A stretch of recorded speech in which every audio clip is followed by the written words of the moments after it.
Hey there, welcome to the Sleep Atlas, the channel where we softly guide you through some of history's most fascinating miseries. Soothingly, of course.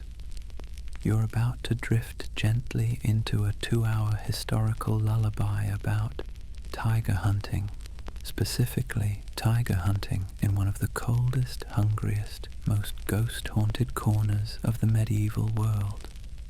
And before we begin, if this sort of relaxing, quietly horrifying history helps you rest, go ahead and tap that like button and subscribe. And while you're settling in, here's a question to ease you into the story. What's keeping you up tonight? Let me know in the comments.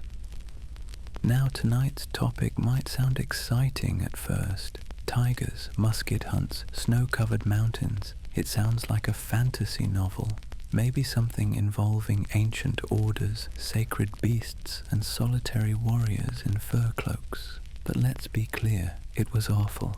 You weren't a noble hero in some moonlit tale. You were cold, constantly. You were hungry, perpetually. You were armed with a slow, heavy matchlock rifle prone to misfires. You hunted creatures people both feared and secretly worshipped. You worked for a government that saw you as expendable and a village that saw you as cursed. You were a Chakogapsa, a tiger hunter in Joseon-era Korea, and your life was equal parts bravery, bureaucracy, and bone-deep fear. And that's exactly where we're going tonight. So go ahead. Close your eyes if you want.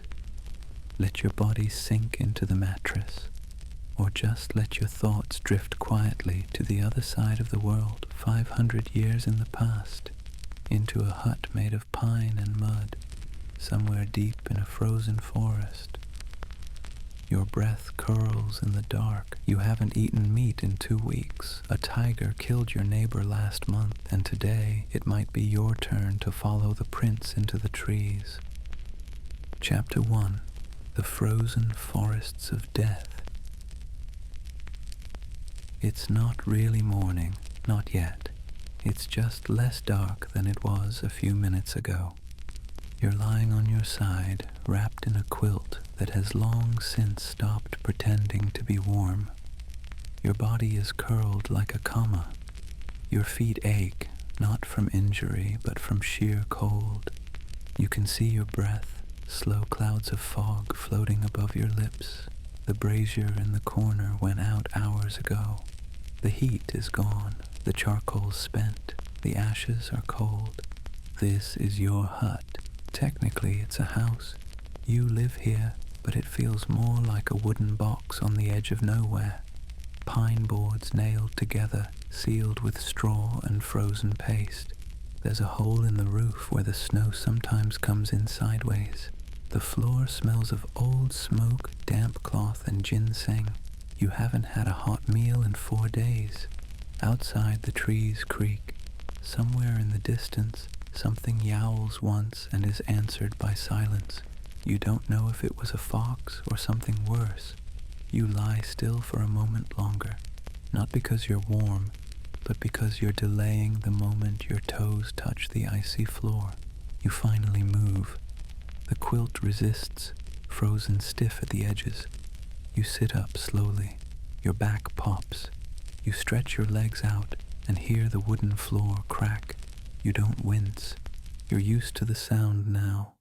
Your hands find your jacket, a worn cotton coat stiff with yesterday's sweat. You shake it out. Dust falls. You slip it on.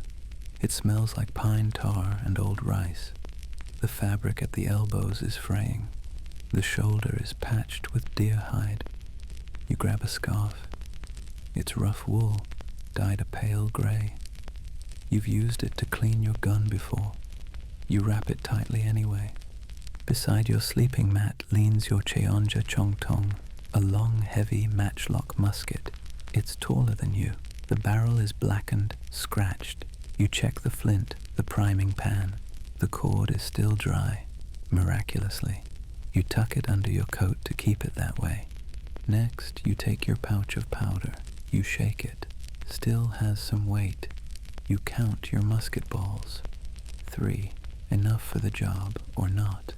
Depends on the day. You reach up to the small shelf by your head. There, tucked beside a chipped clay bowl, is your talisman. It's a folded slip of paper, bound with red thread and stained with wax. The characters are hand-drawn, a spell against spirits. You slide it into your inner pocket. You don't believe in spirits. You just don't want to find out the hard way that you were wrong. You pack a small bundle, dried roots, a few slices of old radish, a rock-hard rice cake you'll probably gnaw on by lunch. You wrap it in cloth, knot it tight, and sling it over your shoulder. And now there's nothing left but to open the door. You brace yourself. It opens with a groan. The hinges are frozen, stuck. You push harder, and it gives. Wind rushes in. Cold air slaps your face. Instantly your eyes water. Your breath catches. The snow outside is deep, knee-high in places, crusted with ice that shimmers like glass. The pine trees beyond are still stoic, branches heavy with snow.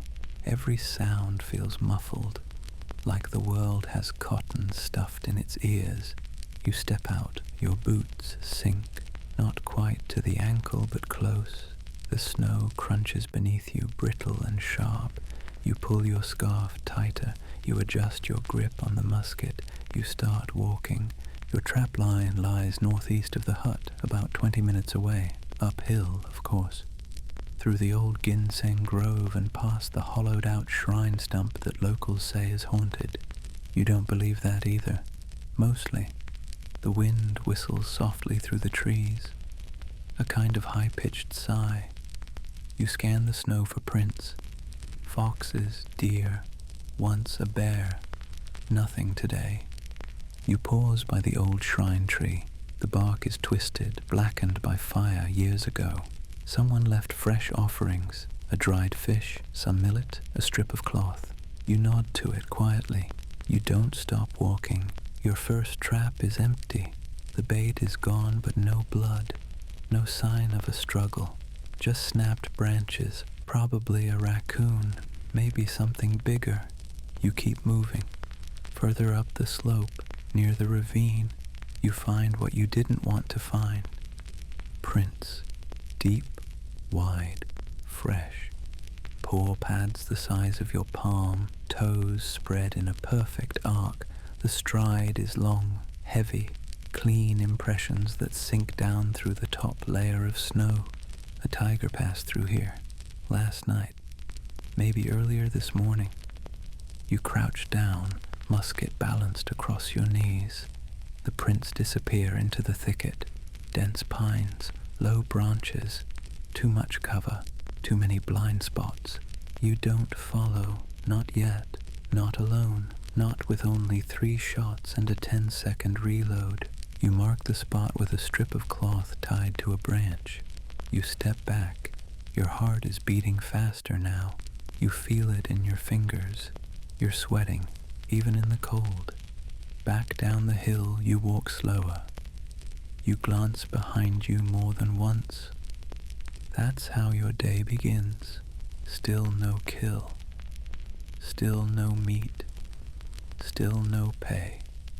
And still something out there watching you, waiting, like always. There's a saying that tiger hunters in Joseon didn't hunt. They waited, they listened, they froze, quietly and slowly, because tigers weren't prey. Tigers were shadows, gods, punishments on 4 legs, and tracking one was less about following it and more about not being followed by it. You return to your hut with the image of those paw prints stamped clearly in your mind. They weren't the soft, half-melted impressions of an old trail. These were sharp, crisp, defined, spaced far apart, and deep. The ground had frozen hard overnight, yet the snow compressed under the tiger's weight like mochi under a pestle. This wasn't a cub, this wasn't a wandering female. This was an adult male, the kind that breaks open rib cages, the kind that doesn't run unless it wants to, The kind that doesn't get scared of humans unless you light it on fire or kill it in one shot. And you, of course, can do neither. The problem with tiger hunting in the mountains of Korea in the 17th century wasn't just the tiger, it was the silence, the deceptive kind. The forest in winter doesn't crackle with life, it whispers. The snow swallows your footsteps, the trees stand still, unmoving. You never hear the thing coming, you just feel it, like breath on your neck, or that little hair behind your ear that suddenly stands up for no reason. That's how tiger hunters died. Not with a roar, but with a snap. You take a moment in your hut to dry the moisture from your powder pouch. You warm the match cord over a candle stub, just enough to soften the fibers again. Your fingers are clumsy. You slap them against your thighs to bring the blood back. It helps, barely. You eat a piece of the rock-hard rice cake. It's like chewing a piece of tree bark soaked in vinegar. You pretend it tastes good. You fail. Then you set out again. You take a longer route this time, a high ridge trail that offers a better vantage point over the valley. The tiger's tracks may have crossed the ravine, and if so, there might be more to see from above. This is what tracking looks like. Not sprinting through trees, not dramatic confrontations, just long, slow, trudging walks, miles of nothing for the chance of something. And of course, always, the cold. The sun is out now. Not that it helps.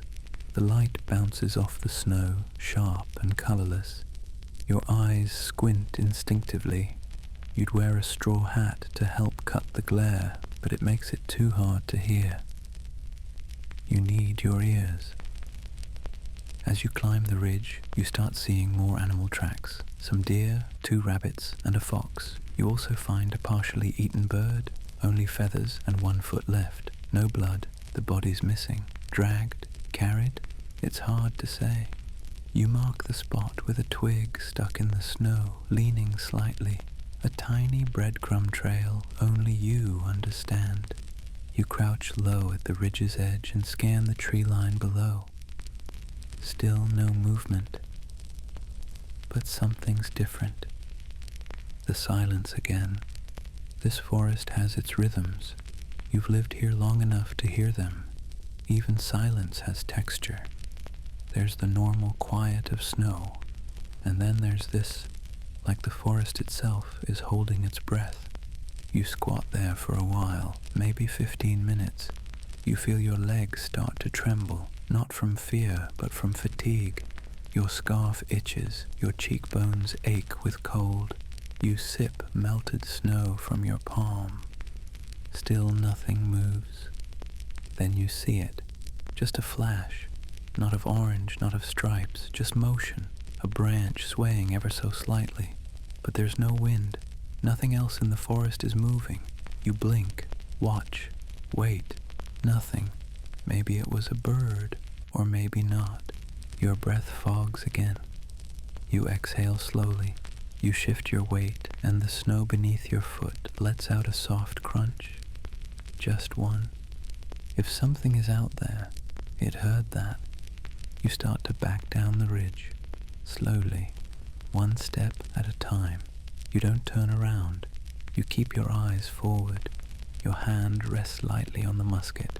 This isn't fear. This is practice, ritual, trained instinct.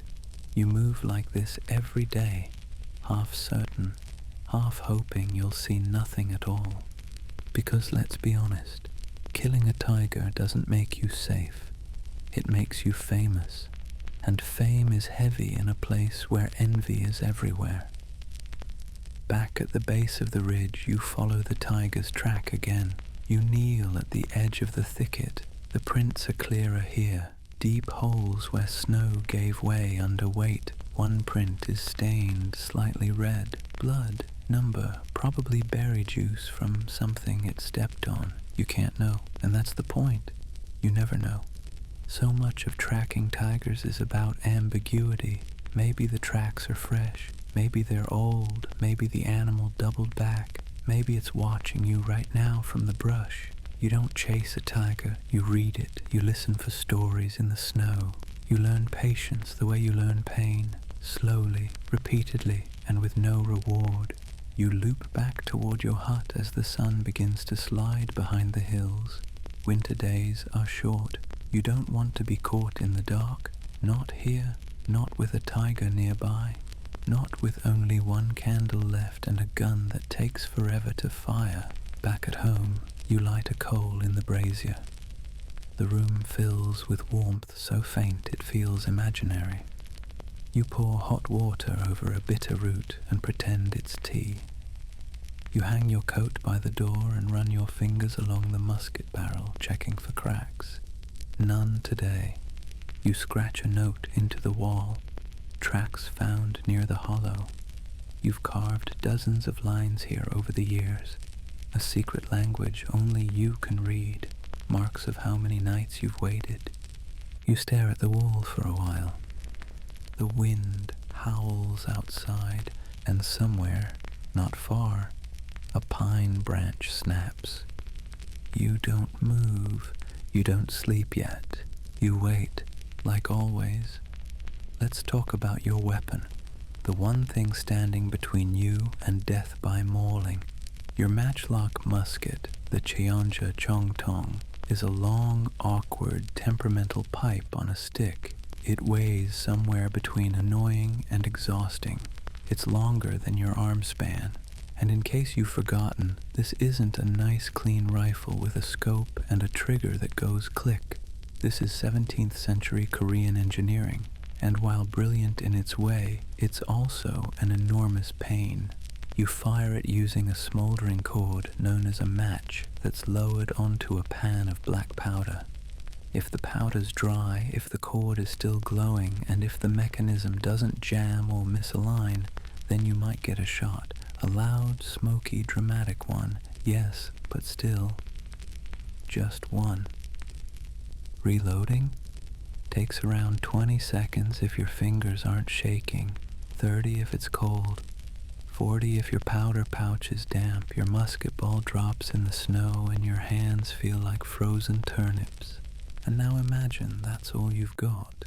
3 shots. That's your day's firepower, 4 if you're lucky or reckless. 1 chance to hit something that moves faster than you, sees better than you, and probably already knows you're here. Sometimes the musket misfires entirely. Nothing happens, just a tiny puff of smoke and a noise like a depressed sneeze. And if that happens when the tiger is charging, well, at least it'll be quick. Maybe. So yes, you carry your musket with care. You baby it. You keep the powder close to your chest to keep it dry. You warm the match cord by the brazier. You rub the barrel with dry cloth to prevent corrosion. You inspect the flint daily. You sleep beside it like it's a dog, because if you lose it, you don't just lose your job. You lose your only bargaining chip against the thing in the woods. But here's the kicker. Your government employer, the local magistrate who authorized your license as a chakogapsa, doesn't care. Not really. You're not paid a salary. You're paid per tiger, and only if you bring back the head, paws, and proof of kill. Some provinces will accept the tail. Others want the ears too. If you show up with scratches and an excuse, you get nothing. If you show up with the wrong kind of tiger, say, a leopard, you also get nothing. You are paid in coin, sometimes in grain, sometimes in I owe us, and the bounty, it's modest. If you bring back a full adult male tiger, the kind that would take 2 grown men and a miracle to subdue, you might earn enough to buy rice for a month, maybe fix your roof. If you're lucky, you'll get some recognition from the village council or a formal letter of commendation from the county magistrate, but mostly you'll get a handshake, a tired bow, and a new assignment, because here's the bureaucratic fun part. Tiger hunting in the Joseon dynasty wasn't just a job, it was an obligation. Every village was expected to keep tiger numbers under control, and when tigers roamed too close to human settlements, stealing livestock, stalking farmers, snatching children. Local officials were pressured to respond, not with professional soldiers, not with organized hunting parties, with people like you, civilian specialists, technically trained, deeply expendable. In fact, in some areas, tiger quotas were written into administrative reports. A certain number of kills were expected per season. Not guaranteed, just expected. And if that number wasn't met, well, then questions were asked. Maybe your license was revoked. Maybe your supply of powder and balls was reduced. Maybe a different hunter, younger, hungrier, cheaper, was brought in to replace you. In the cold, bureaucratic world of the Joseon court, a tiger was a pest, a costly one. But you were a line item, and this brings us back to the deep, ironic truth of your profession.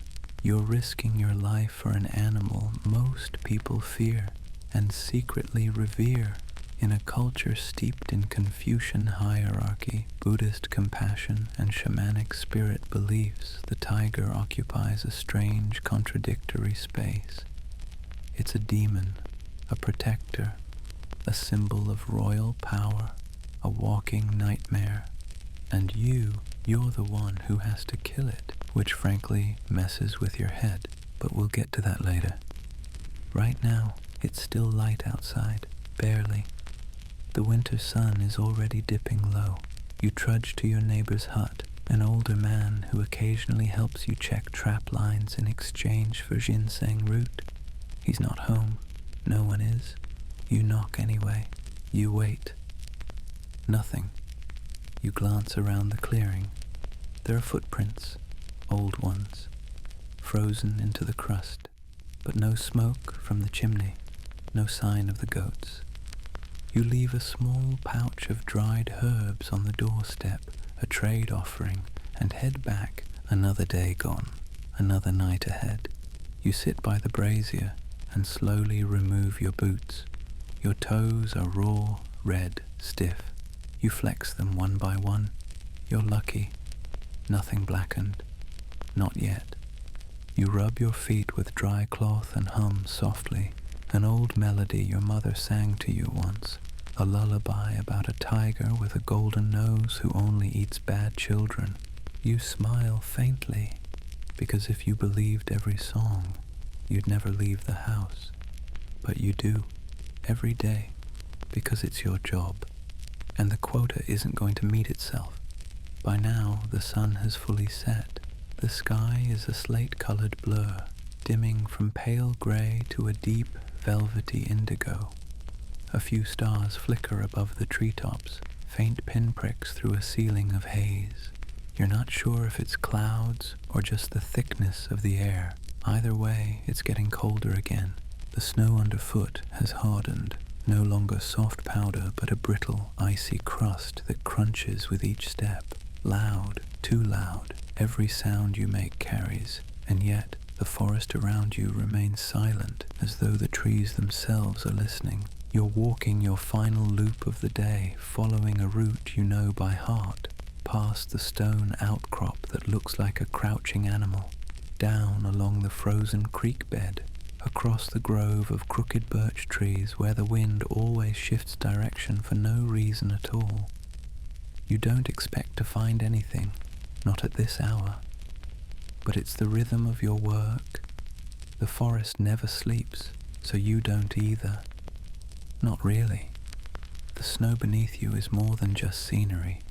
It's memory. It tells stories if you know how to read them. A light set of tracks to your left, rabbit, bounding west. Small, close together, likely recent. Then deeper, wider ones, moving at a diagonal, maybe a boar.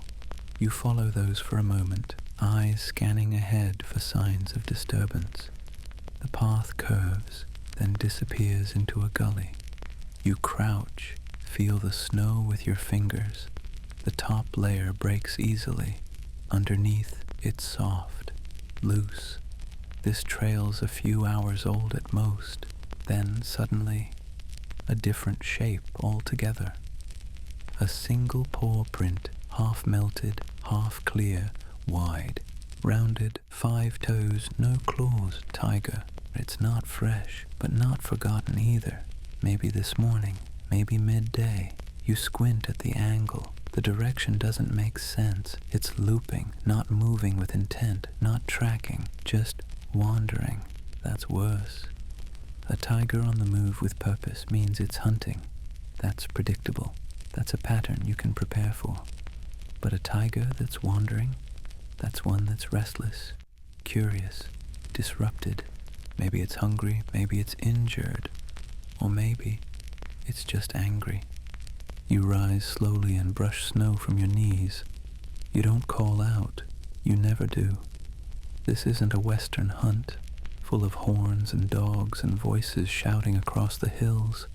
Here silence is your companion, your only ally. You breathe through your nose, deep and even. Your breath clouds the air and disappears. You mark the print with a broken branch placed carefully across the trail. You won't remember the exact location tomorrow. No one ever does. But your hands will remember the shape of that branch. It's your own kind of shorthand. This is how you track in winter, not by scent, not by sound, but by signs, faint ones, a torn branch, a paw print, a patch of disturbed snow, the odd stillness of the trees, the hush of the birds. You know these hills. You've walked them for years, but that doesn't mean you're safe, because the forest doesn't care, and the snow remembers everything. You make your way back through the thinning light. The air is getting sharper, and your breath now hangs long in the air before vanishing. There's a strange comfort in it, this knowledge that everything you do leaves a trace, even if only for a few hours. Even your warmth, your footsteps, your scent. The tiger will know them all by morning. Back at your hut, you brush snow from your coat and knock your boots against the doorframe. The sound is dull, muffled. You step inside and let the silence swallow you. The brazier is still faintly warm. You feed it a few scraps of pine. They catch slowly, hissing as they burn. Smoke curls lazily through the room, then drifts upward toward the hole in the roof. You don't bother blocking the draft. There's no point. You settle in, take off your outer coat, rub your hands together slowly. You reach for the old bowl near your mat. Inside are a few slivers of dried radish, hard as wood. You chew one absent-mindedly, not for taste. There isn't any, but for motion. Something to do with your mouth while your brain replays the walk, the prints, the cold. You take out your small slate and scratch a single line into it with a charcoal nub. One mark, a new track, a new day.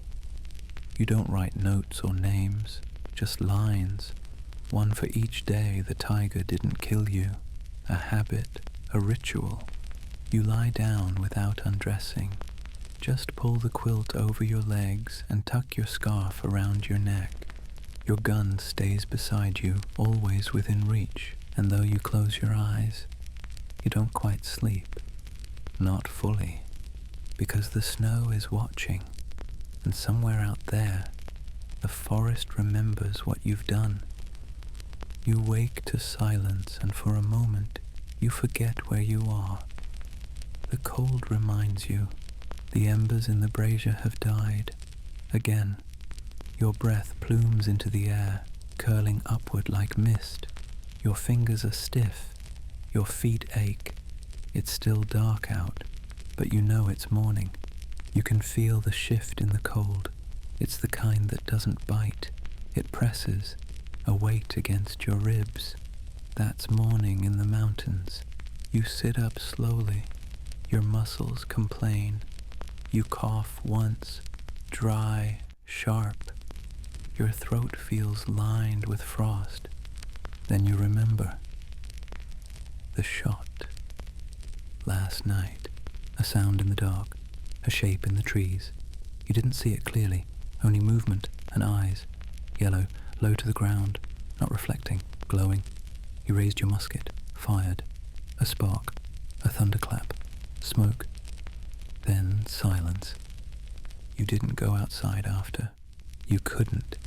Now you do. You push the door open and blink against the light. The sky is still grey, but it's brighter than last night's terror. Everything is frozen again, but at least the wind has died down. The snow is different, disturbed. You see the drag marks first, long streaks across the snow, deep, chaotic. Something heavy moved here, or was moved. Your heart thumps once, slow and heavy. You follow the trail, around the back of the hut, down the slope toward the creek. Your boots crunch with each step. The world feels muffled, watching, and then you see it. The body, large, striped, still. It's half buried in powdery snow. The wound is obvious, a blackened patch near the shoulder where the musket ball struck. Not a clean shot, but it worked. The tiger lies on its side, eyes half open, mouth parted slightly. Steam no longer rises from the body. It's dead. And now the work begins, because killing the tiger is not the end. It's the start of bureaucracy. You retrieve your tools, a dull knife, a small hatchet, your record slate. You carve carefully, hands shaking, not with fear, but with cold. You remove the tail first, then one paw. The head will take time and care. The skull must remain intact to receive full payment. You wrap the parts in cloth and store them in a wooden box filled with snow to keep them fresh. You don't bury the rest of the body. There's no time, and scavengers will handle it by nightfall. Back at the hut, you prepare the certificate of kill. It's written on mulberry paper with black ink. You include your name, license number, date, location, and physical description of the tiger. You affix your seal. The ink smears slightly. Your hands are still shaking. Then you pack the tail, the paw, the head, swaddled in oilcloth, the official report. You wrap it all in a bundle of straw and sling it over your shoulder. It's heavy, it always is. You begin the walk to the local office, a 2-hour trek on foot down the frozen trail, through a pass that's often blocked by snowdrifts. The bundle swings behind you with each step. It thumps against your back like a heartbeat. The magistrate's clerk doesn't look up when you enter. He's seated behind a lacquered desk, sipping warm tea and writing something that looks important. He doesn't look cold. You bow, present the bundle. He sighs, peels back the cloth, sniffs once, and nods. "You'll be paid in a week," he says without looking at you. "We're low on coin." You nod, because arguing doesn't help. He marks your kill in the ledger. The ink glistens on the page. You turn to leave. No ceremony, no thanks, no medal, just another line in a book. You walk back home as the sun rises higher. The sky clears slightly. You can see blue in patches. The snow under your feet squeaks now. That sharp, glassy sound it makes when the temperature drops again. There will be more tigers, you know that. This one was just a reminder, a warning, that no matter how many you kill, the forest is always full of stripes. Back at your hut, you lie down on the mat, still in your boots. You stare at the rafters. The smoke from the brazier twists above you like a slow, grey ghost. You close your eyes. You'll sleep soon, and when you do, maybe you'll dream of something warm. But probably not. Probably you'll dream of footsteps in the snow and eyes in the dark, and the moment when the silence breaks. Chapter 2. The Tiger Hunters of Joseon. Let's step away from the frostbitten hut and look at this tiger hunter from a different angle, not the cold, exhausted individual curled beside a half-dead brazier, but the institution behind them, the system, the machine, the state of Joseon, humming with bureaucracy and Confucian hierarchy, had a very specific place carved out for men like this, and that place was somewhere between civil servant, pest control, and walking death wish. The official title was Chakogapsa, roughly translated as Tiger Control Specialist, not to be confused with Chakogun, a separate term sometimes used for tiger suppression forces formed during peak crisis periods. There were variations depending on province, rank, and time period, but the core idea stayed the same. These were licensed, state-sanctioned individuals permitted to hunt and kill tigers on behalf of the local or central government. But don't let the word licensed fool you. This wasn't a prestigious military commission. You weren't knighted, you weren't respected, you were tolerated, useful, disposable. Becoming a Chakogapsa didn't happen by accident, but it didn't require much ceremony either. If you were a decent shot, physically tough, and poor enough to not say no, you could be approved. You needed a license, of course, a certificate from your local magistrate, signed and recorded. It authorized you to carry weapons and kill designated dangerous animals, not just tigers, but sometimes leopards and bears as well. You were also issued equipment, sort of, a musket if available, ammunition, limited, powder, very limited, food rations, usually not, clothing, bring your own. If you needed repairs or replacements, you were expected to barter or buy them yourself.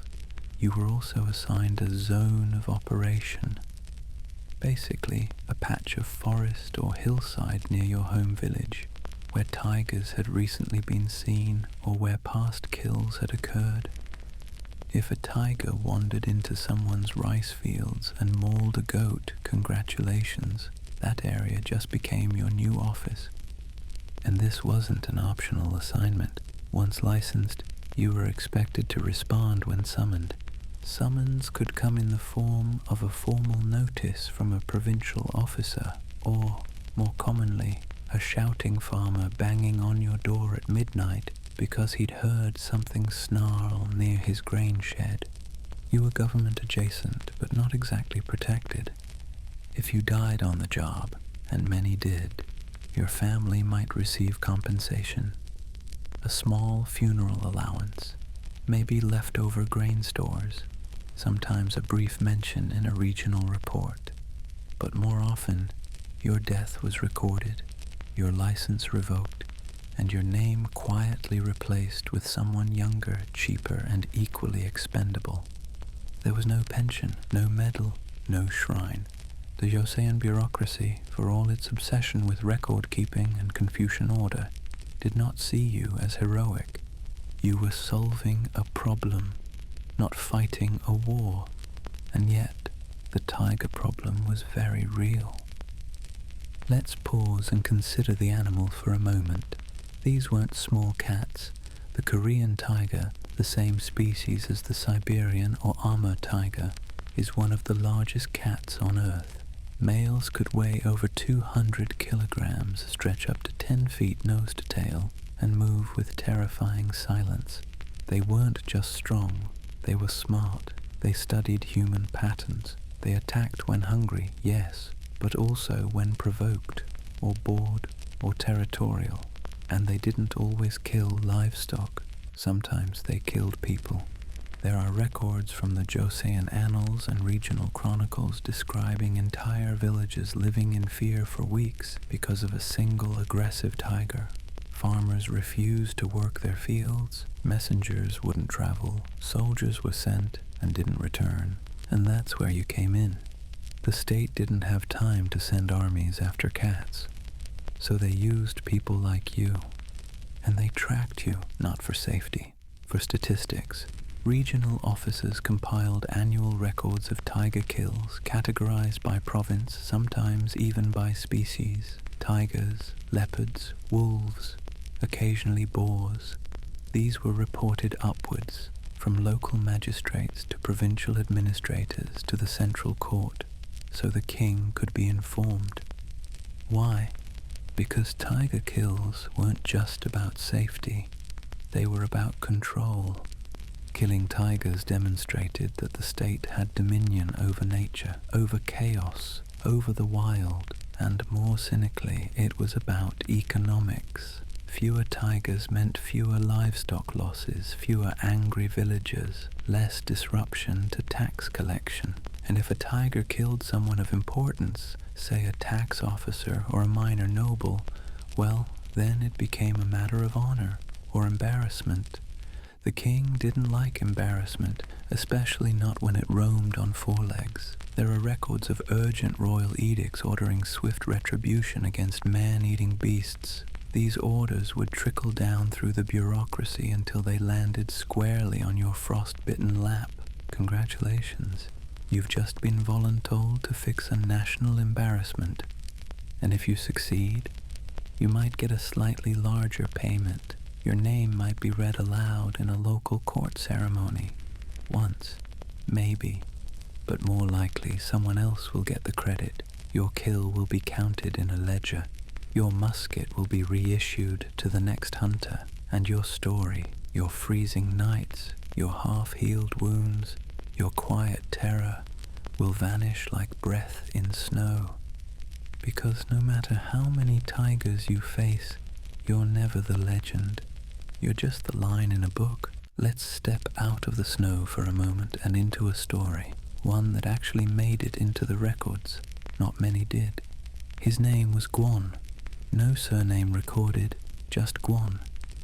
He was likely from the northern provinces, somewhere near Hamgyeongdo, close to the Yalu River and the mountainous borderlands.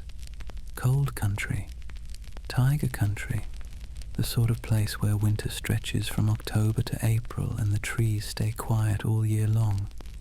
Gwon was a tiger hunter, not a soldier, not a noble, not even a particularly important man, at least not in the beginning. What made him notable was not his birth or education or station.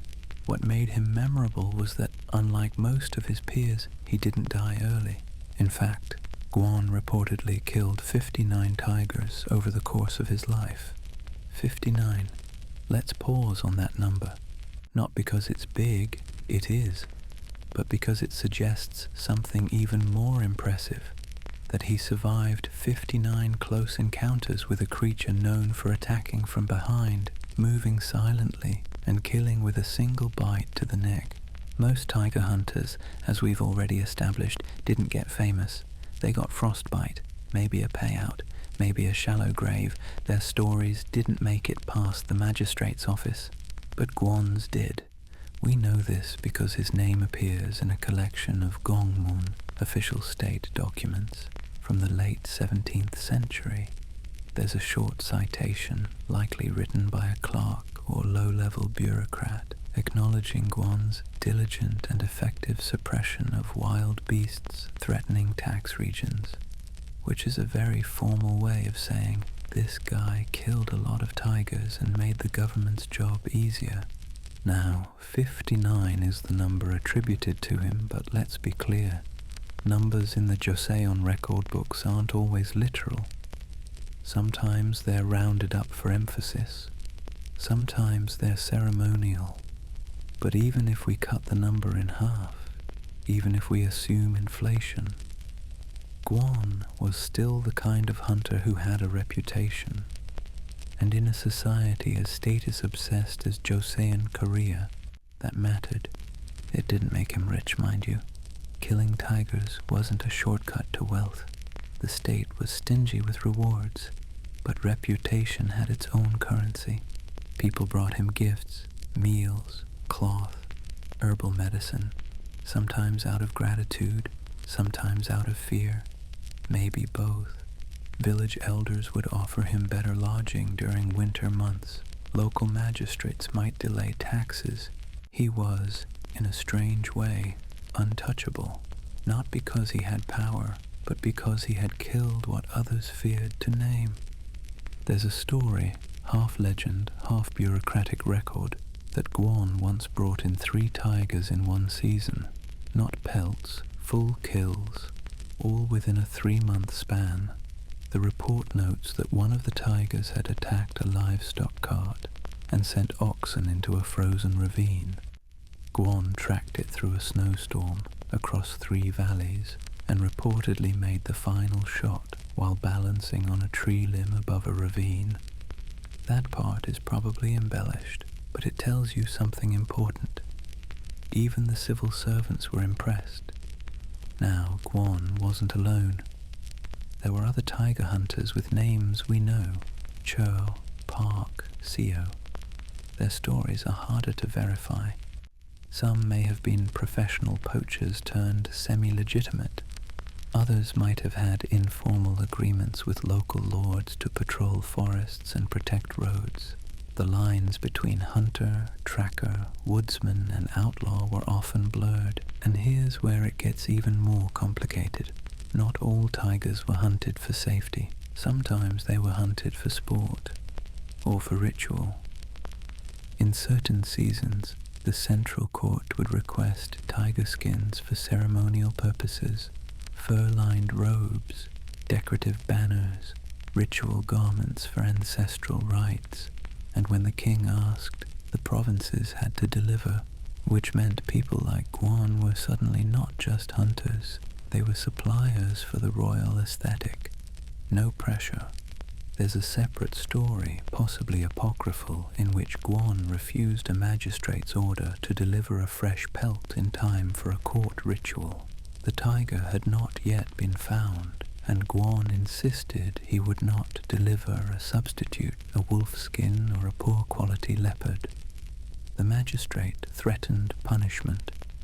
Gwon reportedly said nothing, left, and returned 4 days later with a tiger carcass so fresh it was still steaming in the snow. Was it true? Who knows? But the fact that the story was told and written tells us something about how the Chakagapsa were perceived, both feared and respected, half civilian, half myth.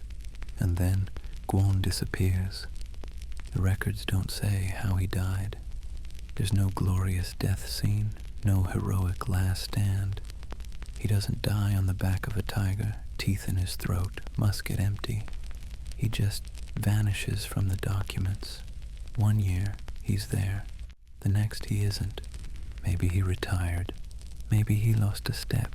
Maybe the forest finally got him.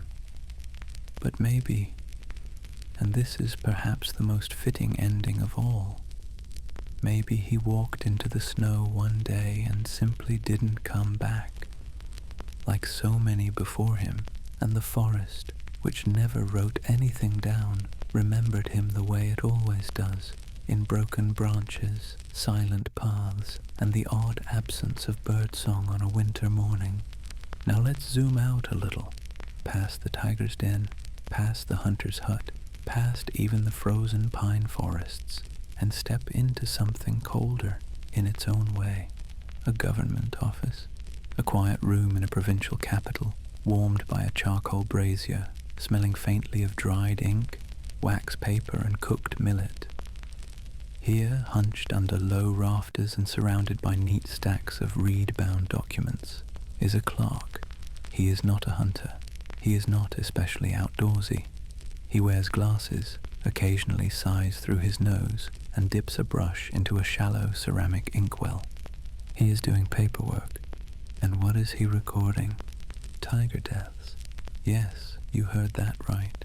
Every tiger that died within a province's boundaries, or was reported to have died, had to be logged, processed, quantified, and filed, because in Joseon, Korea, hunting tigers wasn't just a job, it was data, it was administration.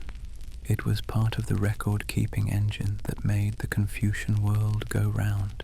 The office was likely part of the local magistracy, which oversaw everything from land disputes to tax rolls to crimes involving wandering pigs. Somewhere between land management and village surveys, you'd find a section labeled something like Reports on Wild Beasts. Tigers, leopards, wolves, boars, all animals considered threatening to crops, livestock, or people. Whenever a tiger was killed, especially by a licensed chakagapsa, a kill report was required. That report had to include the name of the hunter, the license number or authorization record, date and time of the kill, exact location described by nearby landmarks or hamlets, description of the tiger and size, weight, distinguishing features, the reason for the hunt, if it was in response to a specific attack, list of remains presented as proof, tail, paws, head, skin, payment amount authorized, if any, the official seal of the magistrate. These weren't flowery stories. They weren't ballads or folk tales. They were written in plain, bureaucratic Chinese, often in a stilted, formulaic style. A tiger of approximately such and such length was dispatched by licensed hunter Guan in the hills east of Joseon. Remains were verified, compensation issued, filed under winter records. The documents were then copied, sometimes twice, and filed. One copy might stay at the county office, another was sent to the provincial administrator. In some cases, especially during high tiger activity years, reports were passed upward to the Wigumbu, or even the Saganwon, depending on whether the court considered the threat worth royal attention. Now, you might be thinking, why all this effort? Why track tiger deaths like tax debts? Because tiger control wasn't just a matter of public safety, it was part of the state's legitimacy. Confucian governance, particularly in Joseon, was deeply invested in the idea that proper rule brought cosmic harmony. If a tiger was attacking villagers, it wasn't just a practical concern, it was a symbolic warning. Perhaps local officials were failing in their duties. Perhaps the land was out of balance. Perhaps the king's moral virtue wasn't resonating all the way out to the provinces. Tigers were never just animals. They were omens, signs, sometimes punishments. So when a tiger was killed, especially in a violent or well-documented attack, that death had to be recorded and balanced in the ledgers of governance. The wild was being tamed. Order was being restored. Civilization was asserting itself, one paw print at a time. But let's go back to our tired, ink-smudged clerk. He's not thinking about cosmic order. He's thinking about how many reports he has to copy by sundown. He's checking the hunter's seal, muttering about smudges, squinting at a poorly written number that might be a 7 or might be a badly inked tiger's weight. He's fanning a sheet to dry before rolling it up for filing. He's wondering whether the bounty amount will be paid in coin or stored rice, and whether someone will dispute it. They usually do. And while he's doing that, the hunter who made the kill is back out in the snow, or back at home, scraping blood from his boots with a stick, waiting for a payment that might arrive next month, or not at all. The two men never meet, the hunter and the scribe, but together they form the strange engine of a government trying to manage nature with paper. A tiger dies, a report is written, a ledger is balanced, and the cold continues. Let's talk about clothing. Yes, clothing. Because for all the dramatic tension around guns, ghosts, and government forms, a tiger hunter's real enemy wasn't always clawed. It was the cold, and what you wore or didn't could mean the difference between coming back with a pelt or becoming one. A tiger hunter in Joseon, Korea did not wear armor. He wasn't a soldier, he wasn't issued a uniform, and there was no official tiger hunting outfit hanging in a magistrate's storeroom waiting to be assigned. He wore what he could afford, and often that wasn't much. Picture this. Several layers of hand-spun cotton. Maybe one layer is quilted, patched from old blankets or discarded garments, tied shut with hemp cords. Over this, a sleeveless overcoat, usually dyed in drab tones, brown, ash-grey, sometimes black if he had access to soot ink. Nothing fancy, just warm or warmish. Underneath, a threadbare inner shirt, cotton, once white, now yellowed with time, trousers tied at the ankles with strips of leather or twine, socks, if he was lucky, sometimes just cloth wraps layered around the feet, quickly soaked, then frozen into stiff, sharp curls by noon. Boots were the big prize. Most hunters wore something resembling straw-soled shoes, the kind meant for dry, flat farmland, not mountain terrain. A few had leather boots, maybe inherited or traded from soldiers, but these were heavy, prone to cracking in sub-zero temperatures and dangerously slippery on snow-covered rock. So the solution was compromise. You wrapped your feet in oiled cloth, stuffed straw into the gaps, then slipped the whole mess into a boot shaped more by wishful thinking than engineering. Then you prayed it wouldn't fall apart by lunchtime. Now the coat, that's where the story changes. Because if you were lucky or skilled or just stubborn enough to live through a kill, you might end up with a tiger pelt. And if the government didn't take all of it, and if you weren't required to turn over the entire skin for ritual use, you could keep a portion. And that's how a few hunters ended up with tiger skin coats. These weren't luxurious, at least not at first. A real tiger pelt is heavy, stiff, and difficult to work with.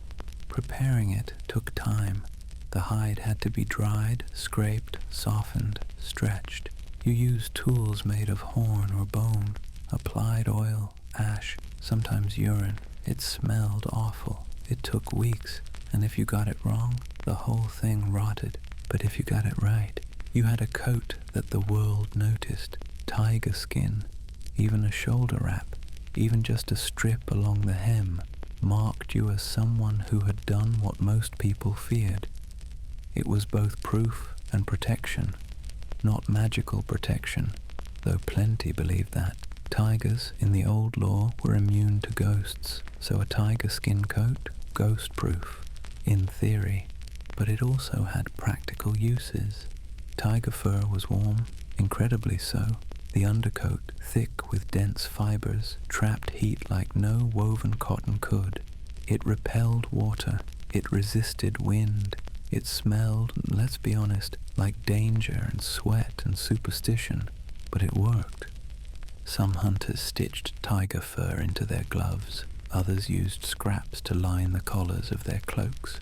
A few, like the legendary Guan, reportedly wore full tiger hide mantles with the head still attached, more cloak than coat, a patchwork of fear and pride. And here's the strange part. In towns and villages, that same coat got you looks. Not always the good kind, because wearing tiger skin didn't just say, "I killed one." It also said something else. It said you'd walked too close to death.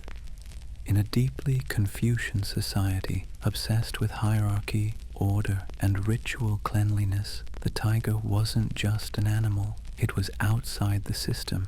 It didn't farm. It didn't obey. It didn't build. It devoured. It haunted. It moved through dreams, legends, and ink paintings, wrapped in metaphors and claw marks. So if you killed one, and worse, if you wore it, you became something not quite ordinary anymore.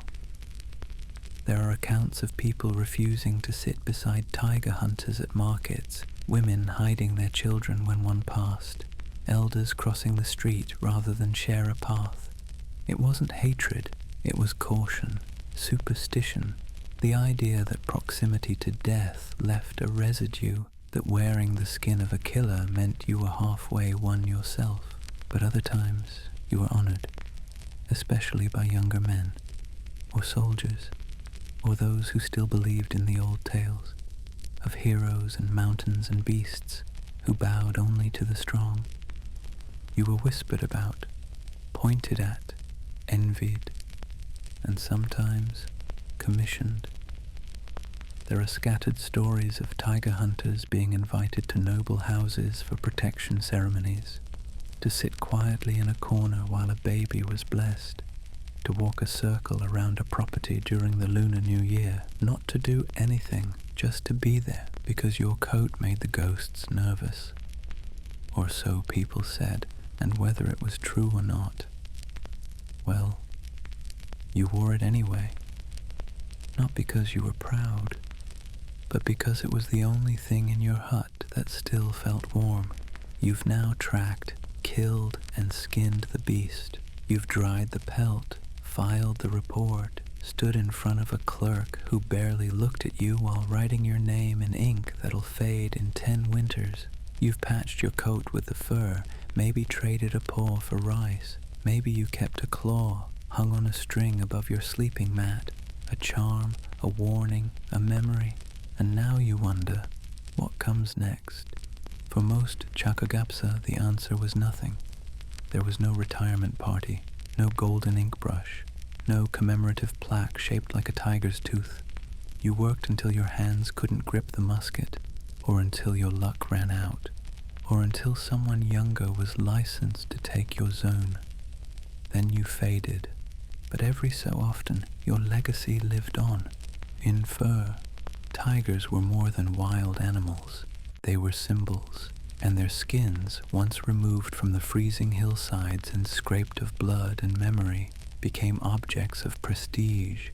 If you were lucky, and again, we're talking lottery odds here, your tiger skin might end up somewhere important, in a nobleman's parlor, in a ceremonial hall, sewn into a robe, laid across the back of a throne.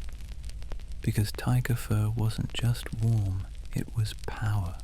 Elite members of the court wore garments lined or trimmed with tiger fur to indicate military might or ancestral strength. Kings were sometimes depicted seated atop tiger skin cushions in court paintings. Priests used strips of tiger hide during mountain rituals where tigers were invoked as guardians of the eastern direction. Even Buddhist monks, despite preaching nonviolence, told stories of tigers who bowed to enlightened masters. Killing one was a sin, but wearing its pelt in an allegorical painting, that was fine, even noble. Your tiger might become a metaphor, a scroll painting, a gift between dignitaries, a bed cover for someone who's never set foot in the forest, but who likes the way it feels beneath his silk slippers. There are fragments of records, half-preserved temple inventories, aristocratic gift lists, where tiger pelts appear as status symbols. Not credited to you, of course, never to the hunter, but there, nonetheless. One striped hide, clean of blemish, suitable for upholstery or ritual use. Translation: your kill has been rebranded, and if you had a son, and that son chose to follow your path, maybe your name lingered a bit longer. Son of Guan, the 59 Tiger Man, second generation Chakogapsa. Licensed under the same district, same hills, same musket, and in time maybe your grandson would hear your name, not as a person, but as a tale, a fireside whisper. Your grandfather killed a tiger that had gold in its eyes. He was followed for 3 nights before he turned and fired. The forest didn't claim him. He walked away. Which brings us to a strange truth. Tiger hunters left few monuments, no shrines, no statues, no epic poems carved into cliff faces. Their legacy wasn't stone, it was fur, not even theirs, the tiger's, the striped coat that outlived both of you, the texture of death and cold and silence carried from mountain huts to royal courts. You don't get to be remembered for your name, but maybe someone, somewhere, will run their hand across the pelt, feel its warmth, and wonder who the man was who earned it. They won't know your story, but they'll know you weren't afraid, even if you were, because tigers, after all, don't die easy, and neither did you. Chapter 3. Spirits, Superstitions, and Stripes. By now we've followed the tiger hunter through the snow. We've watched him load his musket with cold, cracked fingers. We've seen him bring back proof of the kill, only to receive a nod and a half payment in return. But to understand why this profession was so much more than practical, you have to understand the thing that lived behind the tiger, or rather, inside it. Because in Joseon, Korea, the tiger wasn't just an animal. It was a symbol, a spirit, a question, and sometimes a mirror. Let's start with something simple, a child's drawing. If you were to walk into a village house in 17th century Korea, especially around the Lunar New Year, you might see a painting pinned to the outer gate. It would be crude, hastily drawn in black ink on cheap paper. The lines would be bold, the teeth exaggerated, the eyes wild. It might even be laughing. This was a tiger talisman called sanjaiho, and its purpose was to frighten away evil spirits, which is ironic when you think about it, because what could be more terrifying than the tiger itself? And yet, here it is, domesticated in ink, hung beside a door, given the job of protecting your house from demons. This contradiction is the key. In Korean folklore, tigers were both killers and protectors, punishers and guardians, monsters and monks. The tiger was chaos with a spine and fur, and depending on the story, it could destroy you or save you. One of the most well-known folk stories involves a tiger and a dried persimmon. A mother, trying to calm her crying baby, says, "If you don't stop crying, the tiger will come." The baby keeps crying, so she tries again. "Stop crying, or I'll give you a dried persimmon." The baby quiets down immediately. Outside the window, a tiger is lurking, listening, and when he hears the baby stop crying at the mention of dried persimmon, not the tiger, he panics. What kind of terrifying creature is this persimmon, he thinks. He runs away.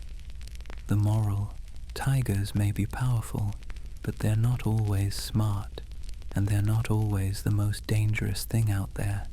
This story, funny, strange, memorable, reveals something deeper. The tiger is often portrayed as almost human. It speaks, it listens, it has pride, ego, hunger, fear. It occupies that strange space between beast and being, a boundary creature, one that doesn't obey categories, and that makes it sacred and dangerous and interesting, which is why tigers appear everywhere in Joseon art: ink scrolls, roof tiles, painted folding screens, silk fans. They guard temple gates, chase spirits from shaman altars, and stand beside mountain gods in elaborate murals. But they're never quite tamed, even when stylized. Their fur shaped into elegant loops, their eyes exaggerated into moon-like circles, they remain alert, unblinking, somewhere between here and the spirit world. This duality wasn't unique to Korea, of course. Many cultures in East Asia revered tigers. In China, the tiger represented the West in the five-directional cosmology. It was often paired with the dragon, the yin to the dragon's yang. In Buddhist iconography, the tiger could symbolize earthly desire, to be tamed by enlightenment. But Korea had its own version, its own flavor. Here, the tiger was the mountain itself, a living embodiment of its mystery, its silence, its sudden violence. And in a nation defined by mountains, where nearly 70% of the land is vertical, jagged, remote, the mountain tiger became not just an animal but a worldview. When you stared into the woods, you weren't just watching for danger. You were watching for truth, for reflection, and for the possibility that something ancient was watching back. It's no wonder, then, that tiger hunters were often viewed with a blend of admiration and unease. To hunt a tiger was to confront something more than physical. It was a confrontation with the wild, yes, but also with the self, with fate, with something primal and sacred. Some hunters reported visions before a kill, dreams of fire, of eyes in the mist, of ancestors appearing in silence. A few believed that the tiger chose its death, that it allowed itself to be caught as part of some larger cosmic cycle. Others weren't so philosophical. They just drank strong rice liquor and refused to speak for days after a hunt, because no matter how strong the fur coat, how sharp the musket ball, the tiger left a mark, not just on the body, but on the spirit. And if you stared too long into the forest, sometimes you saw your own eyes staring back. So far we've talked about the tiger as symbol, a cosmic riddle in fur, but to the people of Joseon, Korea, the tiger wasn't just lurking in the forest, it was lurking in spirit, in ritual, in the daily rhythms of belief. Because let's be honest, if you're setting off into a frozen mountain where a striped god might be waiting for you behind every tree, you probably want something stronger than confidence in your musket. You want protection, you want meaning, you want someone who knows how to speak to the unseen. You want a mudang, a Korean shaman. Now these shamans, mostly women, were not respected in the same way as Buddhist monks or Confucian scholars. They weren't educated elites, they weren't ordained, they weren't state-sanctioned, but they were necessary. When your crops failed, when your child was ill, when your nightmares came nightly and the dogs howled without reason, you didn't go to a doctor, you went to the mudang. And if you were a tiger hunter, you didn't step into the forest without her blessing. The rituals were complex, sometimes private, sometimes public. They might involve drums, chants, dancing, fire, masks, and carefully folded paper charms. A whole performance, but not for you, for the spirits. These ceremonies were called gut, and they were meant to purify, to protect, to appease. One such ritual, called Sansingut, was dedicated to the mountain spirit, often depicted as a white-bearded man accompanied by a tiger. This mountain god, Sansin, was not just a protective force. He was a gatekeeper, a landlord of the wilderness. If you wanted to walk in his woods, you needed to pay rent.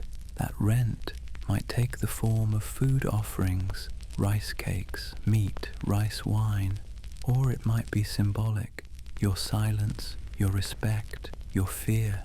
The mudang was the negotiator, the translator, the spiritual customs officer. She would often paint the tiger on talismans and burn them, releasing the image to the wind.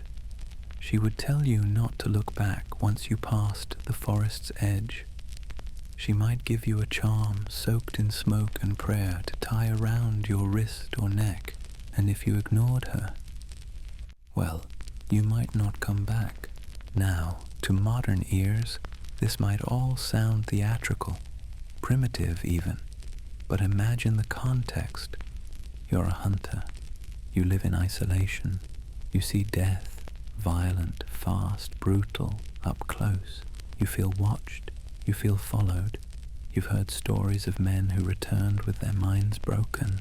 You've heard the laughter of tigers echo through the trees at night, as if they understood the game better than you. Wouldn't you want someone to explain the rules? This is why so many hunters were deeply superstitious. They believed in omens, in signs, in dreams. A broken strap on your sandal might mean death. A snake crossing your path could mean success. The call of a crow at the wrong hour could send you back home.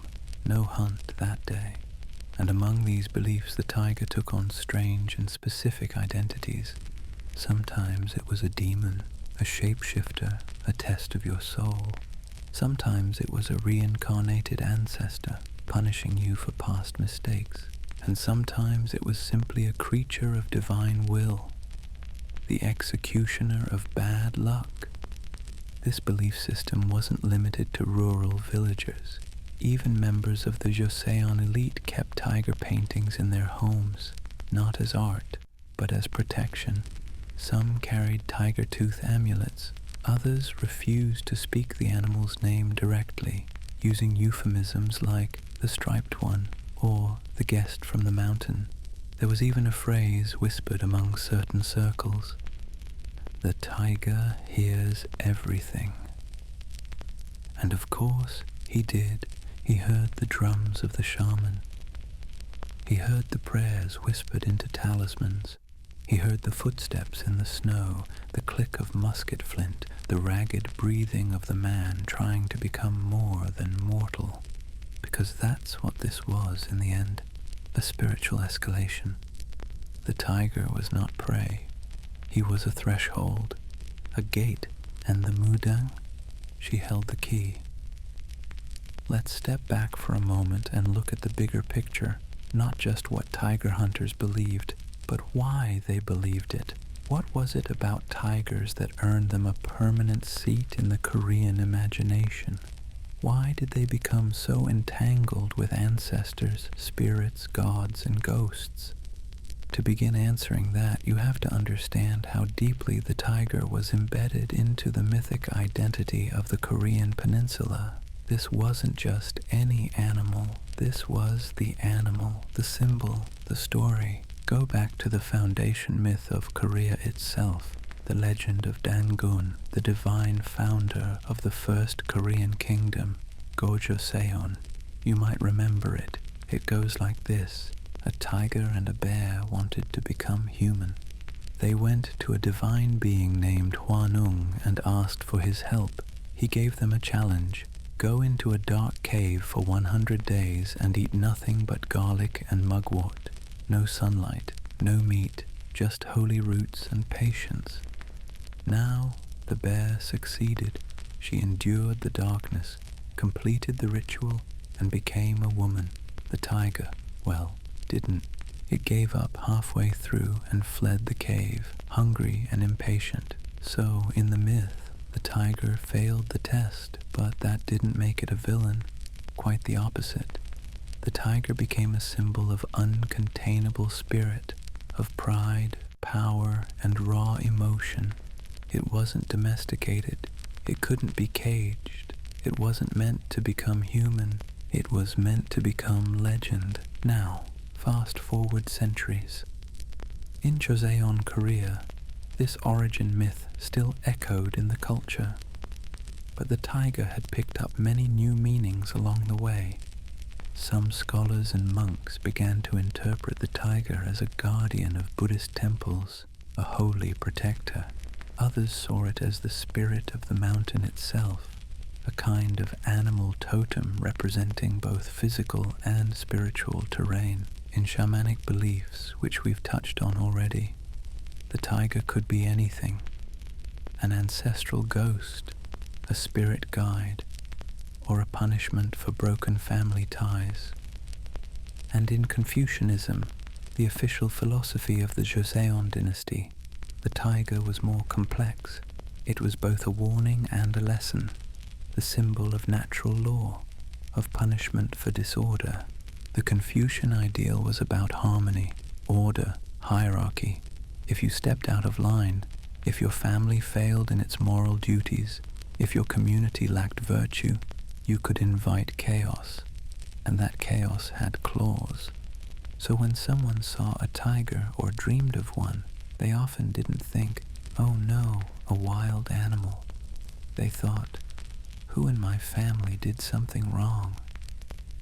This idea created a strange spiritual burden. A hunter didn't just fight for survival, he fought for moral balance.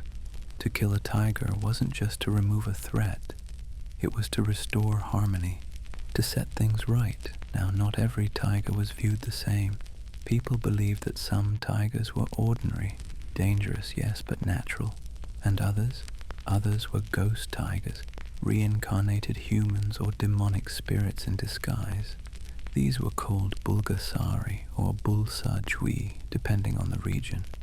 If your village was cursed, if strange deaths occurred, or if misfortune fell in clusters, a ghost tiger might be blamed, and only a spiritually prepared hunter, usually one blessed by a shaman or trained in secret rites, could face such a creature. Some even believed that these tigers could speak, that they wore the stripes of human souls who had unfinished business. The idea wasn't to just shoot them. You had to understand why they returned. Now let's go back to the hunter. Imagine waking up before dawn, in freezing temperatures, with an old talisman around your neck, your gunpowder pouch stiff with cold. You sip a bit of rice wine to warm your belly. Your grandmother once told you a tiger killed her uncle. Your uncle says the tiger's still out there wearing the same eyes. You're not just hunting an animal, you're confronting history. This is where things get blurry, where folklore and fear merge into daily routine. You mark the snow with ashes to ward off spirits. You recite old chants under your breath, half remembering the words. You leave a little rice at the edge of the forest, not for a man, not for a beast, but for something in between. To the modern mind, these rituals might sound quaint, but they were not optional. They were how people structured reality, how they made sense of senseless things. Death, loss, coincidence. These weren't random. They had patterns. And the tiger stripes? They were part of the pattern. Even art reflected this. Tiger paintings from the Joseon period often depict the animal with wide, cartoonish eyes and strangely curled tails.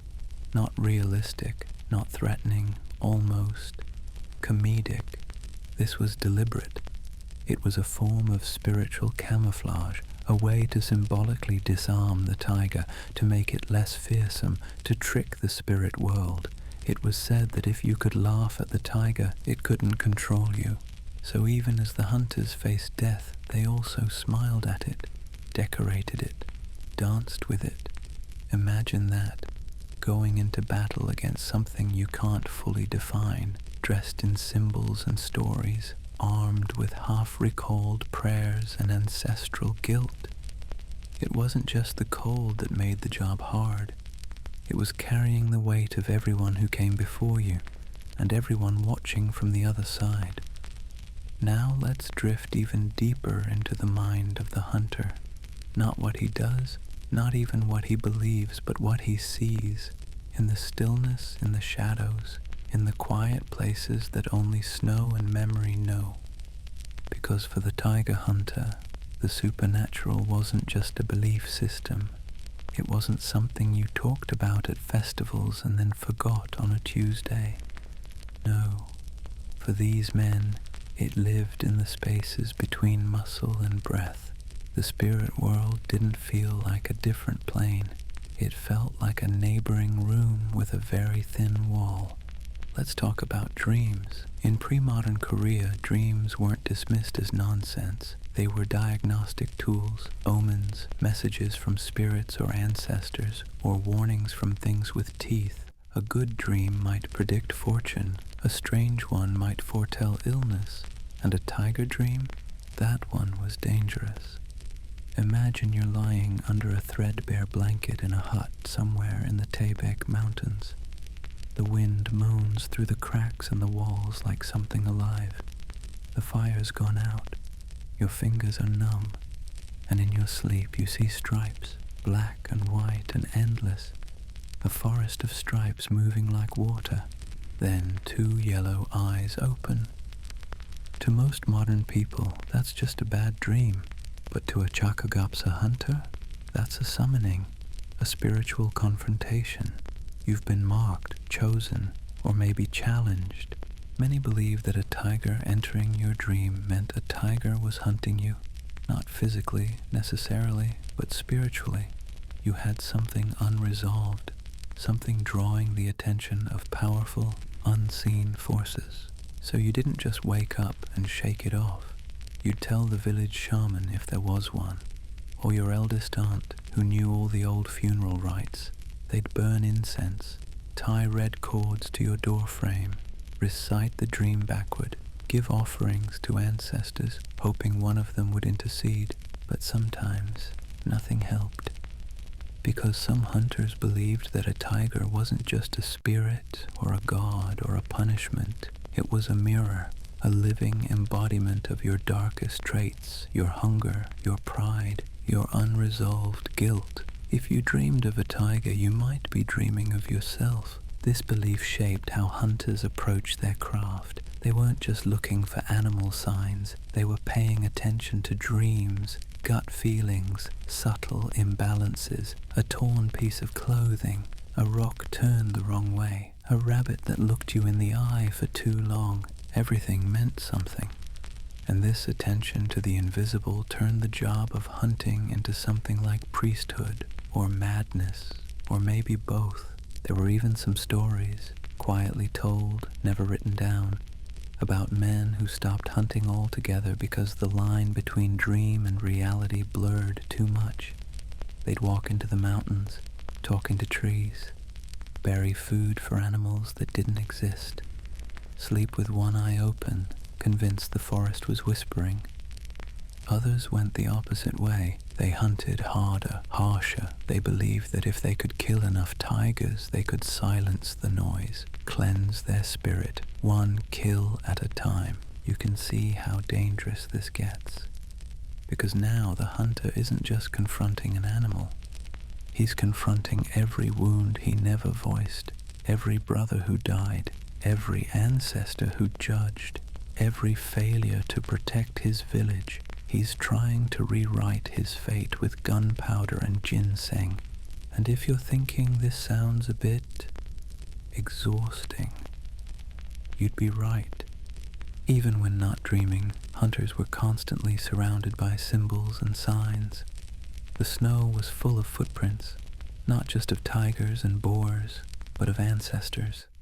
The wind might carry a curse. A shadow might mean your soul was loose. Nothing was ever just what it seemed, and all of this, by the way, was deeply communal. You didn't go through this alone. Villages believed together. They mourned together. They interpreted signs together. If someone had a tiger dream, the whole village might prepare for misfortune. If a hunter saw a ghost tiger, the village shaman might hold an all-night rite with drums, incense, and food offerings. These rites weren't just symbolic, they were practical. People believed they helped keep the line between worlds intact.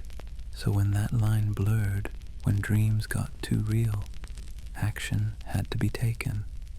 Now, some might ask, why not just stop hunting? Well, because then you're inviting chaos, letting the tiger win, letting the spirits know you're afraid.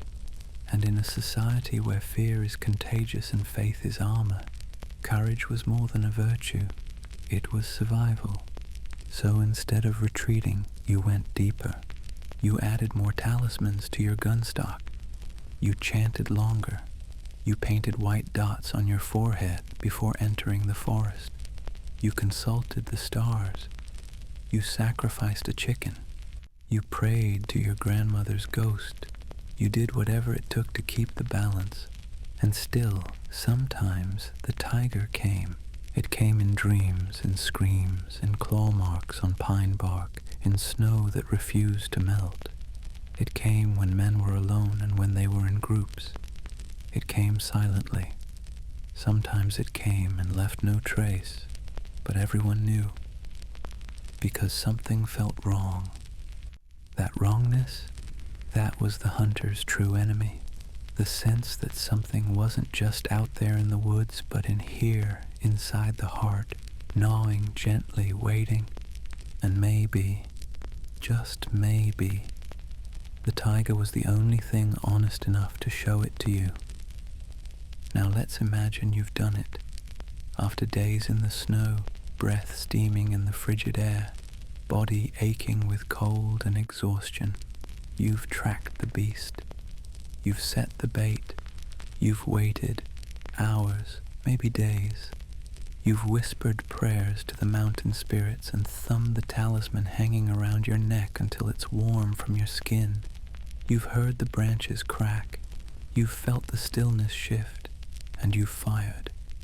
The tiger is dead, or at least its body is lying there, enormous, motionless, painting the snow with its final warmth, and you, well, you feel a little sick, because here's the twist no one tells you. In medieval Korea, killing a tiger wasn't just a physical act. It wasn't even just a social accomplishment or an economic windfall. It was a spiritual event, and it required follow-up, ritual, respect, management of the afterlife consequences. Yes, you heard that right. Killing a tiger wasn't the end. It was just the beginning of a very strange and deeply symbolic ritual journey. First of all, you didn't touch the body immediately. There was protocol, because the tiger, now dead, was a spirit displaced. Its soul, which had once been thought to contain divine, vengeful, or ancestral elements, was now adrift, and depending on where your beliefs fell on the shamanic Confucian Buddhist spectrum, that could be very bad. So you'd say a prayer, a real one, often out loud, apologizing, thanking the tiger, asking it not to haunt you. You might light incense, you might sprinkle rice wine in a circle around the body, or burn a piece of ginseng root as a purifying agent. Then came the problem of transportation. Tigers were huge, upwards of 300 pounds, heavily muscled and unwieldy in the snow. Dragging one down the mountainside wasn't just a logistical nightmare, it was dangerous, not because of other tigers necessarily, but because of ghosts, or at least the lingering malevolence of the tiger's unsettled spirit. Many hunters believed that if you didn't balance the act of taking life with ritual, the tiger could follow you home, not physically, but spiritually. It could curse your house, spoil your luck, sicken your child. In some stories, the tiger would appear in your dreams night after night, never angry, never cruel, just waiting, quietly. So you chant or sing, maybe not even words, just syllables you'd heard as a child, old sounds for old fears. The rhythm helped you stay calm, helped the spirit stay away. And when you reached the village, it didn't end there, because the body of a tiger was a communal object, not just meat and fur. It was meaning, and that meant ceremony. There are records, though sparse and tangled in folk history, of tiger funerals. Not in the Western wear black and say something sad sense, but as ritual processions, symbolic acts, an acknowledgement that this animal, this creature, was no ordinary beast. Sometimes the tiger's body would be displayed in the village square, flanked by candles or incense burners. Offerings would be laid out, rice cakes, dried fish, coins. Children were told to bow. Elders whispered stories of what the tiger might have been in a past life. Because yes, some believed the tiger was once human, or would be again, a reincarnated warrior, a fallen ancestor, a vengeful spirit punished into tiger form. There were dozens of versions, all tangled into the same fur-covered mystery. Then there was the cutting. This part gets complicated, because the tiger's parts were valuable, immensely so. Bones for medicine, fat for liniments, eyes for magic, penis for, well, let's just say that particular superstition is global. But even this dismemberment had rules.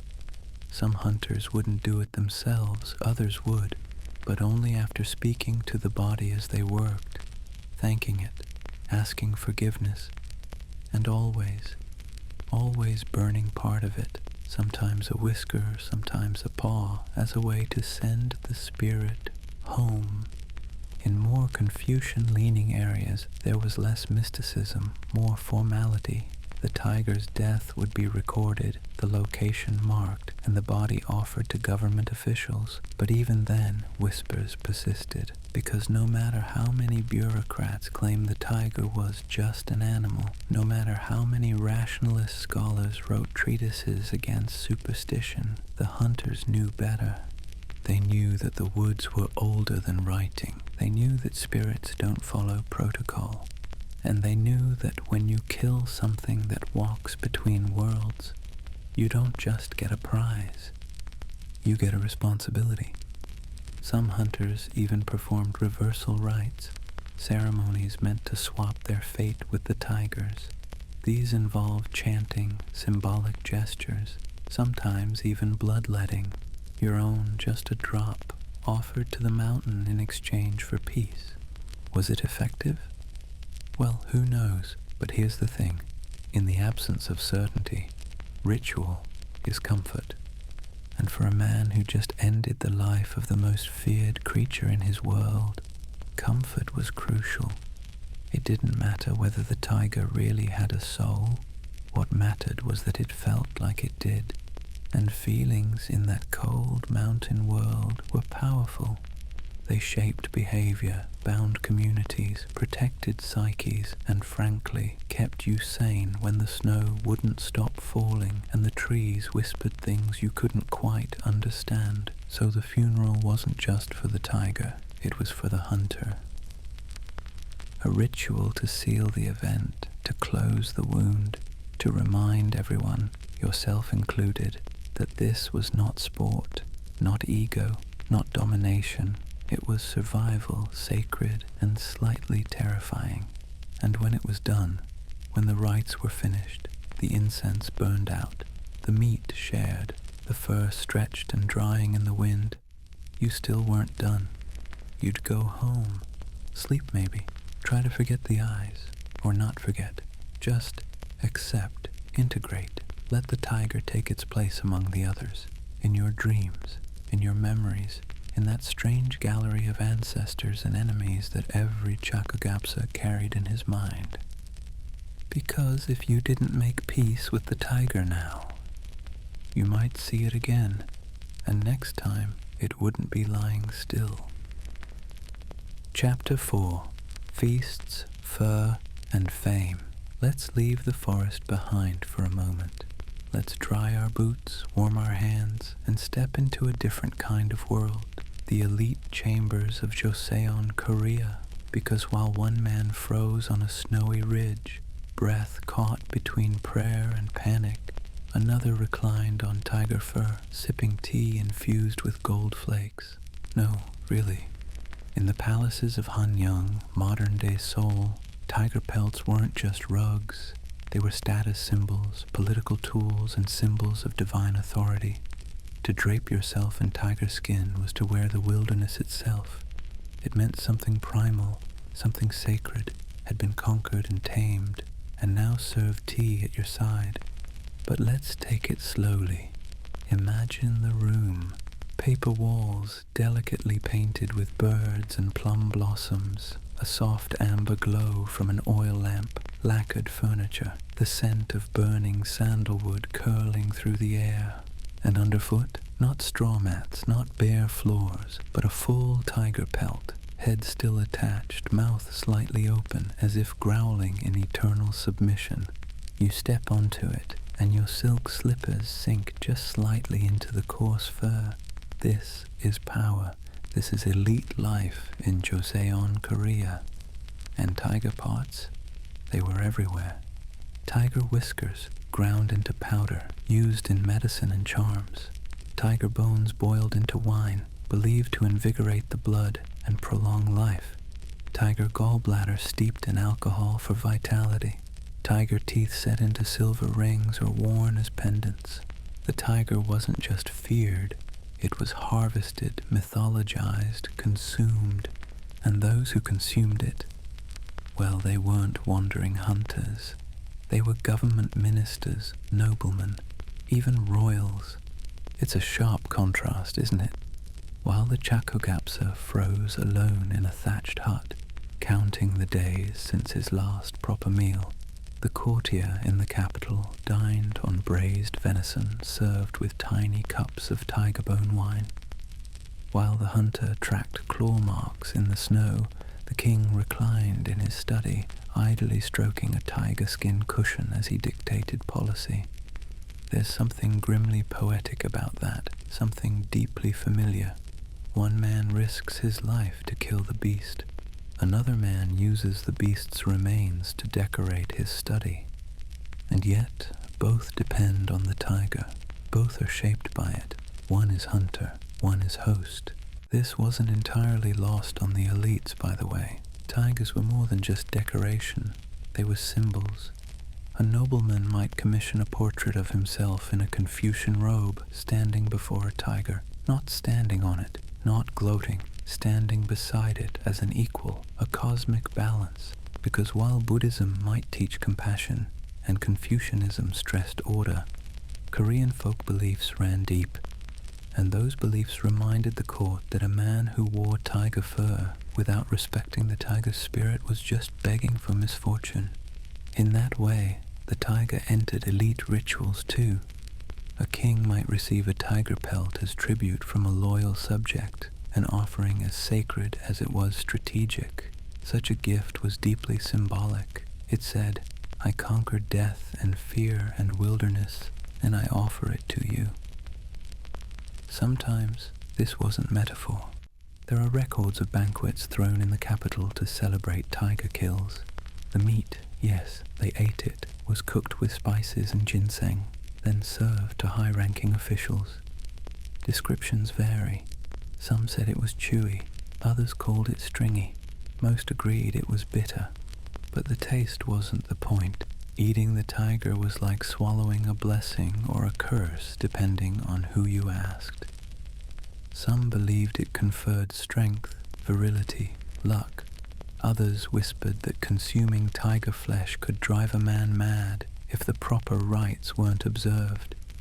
Either way, it wasn't a casual snack. It was spectacle. Imagine the scene. Low tables set with brass bowls, paper screens pulled close to block the wind, guests in embroidered robes exchanging polite nods.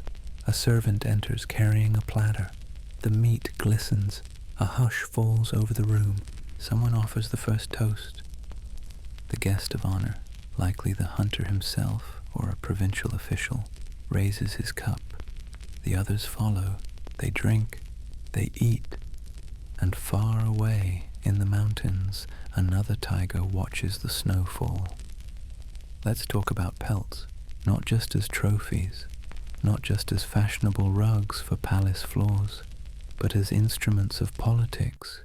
Because in the Joseon dynasty, a tiger pelt wasn't just something you threw over a chair. It was a message, a currency, and sometimes an accusation. It started with the state. As we've touched on before, tiger hunting wasn't always a private affair. The government actively commissioned and incentivized it. But they didn't just want the animal gone. They wanted the proof, the body, the pelt. That was the receipt. You couldn't just say, "Hey, I killed a tiger." You had to deliver the skin, intact, recognizable, ideally with the head still attached. That way, court officials could log the kill, distribute rewards, and update the official tiger incident rolls. Yes, those existed. The royal court kept track of tiger attacks in the provinces. They weren't just gory statistics. They were political liabilities. If a magistrate had too many tiger deaths on his watch, it raised uncomfortable questions. Was he negligent, corrupt? Had he angered the spirits? So imagine what it meant when a hunter strolled into town with a tiger pelt slung over his back like a sack of rice. It was more than a fur delivery. It was political theater. The hunter was immediately escorted to the local office, where the magistrate, probably in a heavy robe sipping hot plum tea, would inspect the pelt with the same reverence you'd give a national treasure. Sometimes they even weighed it, measured the whiskers, recorded the stripe patterns, and once verified, the hunter was paid. not in hugs and warm wishes, but in tangible, jangly, gloriously heavy coin, or sometimes food, land, exemptions from corvée labor. Then the pelt disappeared. Where did it go? Often to the capital, or into the magistrate's personal stash. Because tiger pelts weren't just dangerous to acquire, they were prestigious to possess. And this is where things get murky, because when prestige enters the picture, so does politics. Let's say a local official was gunning for a promotion. What better way to catch the king's eye than with a shipment of fresh tiger pelts, especially if the capital was dealing with a bad winter and everyone was feeling a little uneasy about omens and ghosts. Or imagine a different scene. You're a low-level nobleman. You want to marry up, impress a higher-ranking family. What's more impressive than presenting a literal symbol of strength and protection? Something that says, I can provide, I can protect, I can kill demons in fur coats. So, yes, pelts became diplomatic tools. They appeared in dowries, in trade negotiations, in poetry too. There's a famous couplet that goes something like, "The tiger's roar fades with snow, yet his stripes remain wrapped around the prince." Subtle, right? But here's the rub. When something becomes valuable, it becomes suspicious. There were instances, documented, mind you, of fraudulent pelts. Some enterprising souls tried to pass off leopard hides as tiger skins, or imported pelts from China and claimed them as personal kills. The punishment? Severe, but not always consistent, because the more politically charged the pelt, the more people were willing to look the other way, especially if the pelt came with a good story. It wasn't just what you killed, but how you told it. There are court records of hunters giving elaborate testimonies about the terrain, the weather, the shaman's chants before the hunt, details so specific they had to be real or brilliantly rehearsed. And let's be honest, storytelling was part of the prize. A tiger pelt hanging in a hall was just fabric until you narrated it, until you said, "This one killed a woman in her sleep," or "It stalked the rice fields for weeks, vanishing into fog like a ghost." That made it legendary, which leads us to another point. Possession was power, but only if it was known. What good was a pelt if nobody saw it? That's why so many noblemen displayed them, not just at home, but at public functions, dinners, ceremonies. Wearing a tiger pelt to a court meeting was the Joseon equivalent of rolling up in a luxury car with the hood still blood-stained. Tacky? Maybe. But undeniably effective. It reminded everyone in the room, I have wealth, I have power, and something once very dangerous is now beneath my feet.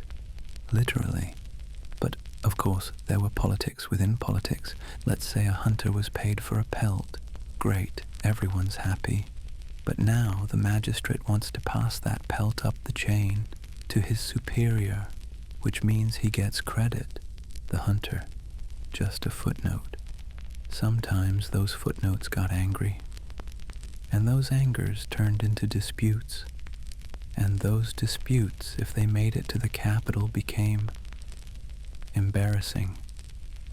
And in the Joseon court, nothing was worse than embarrassment. So gradually a system evolved, one that blurred the line between who hunted, who benefited, and who got remembered. By the 18th century, some Chakagapsa realized they could never break that ceiling. No matter how many tigers they killed, they'd never sit on the fur inside the palace, not unless someone else gave them permission to enter. So they turned to something else, independent legend. They stopped chasing rewards and started chasing myths. But we'll get to that.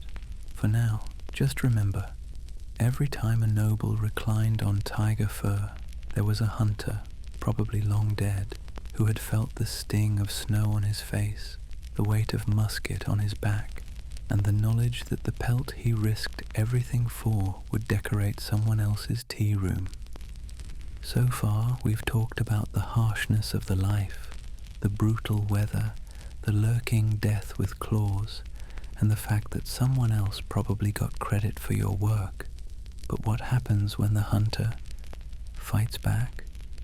Not against the tiger, but against the system. Enter the revenge arc. And no, this isn't a swashbuckling fantasy moment with slow-motion snow and a heroic pose. This is the real story, one that was far quieter, more cunning, and deeply personal, because for many Chakugapsa, revenge didn't come in the form of violence, it came in the form of legend. Let's explain. See, over time, many tiger hunters began to realize that no matter how many kills they racked up, they would never cross the social barrier into true power. They weren't yangban, they weren't gentry, they were tools, highly skilled, sometimes praised, but ultimately disposable. So some of them did the only thing they could do. They became stories. In Korean folk tales, there's a curious figure that pops up again and again. The tiger slayer who lives in the mountains, alone, silent, feared, respected, sometimes even believed to have supernatural abilities. Not quite man, not quite myth, a walking contradiction of violence and virtue. You might think this is just embellishment, but when you comb through the records, especially provincial reports, petitions, and border correspondence, you start to see patterns. Hunters who refused pay, who vanished after their final kill, who left only the pelt hanging in the town square like a warning. Hunters who defied government quotas, who killed tigers without permission, a serious offense, by the way, because technically the tiger belonged to the state.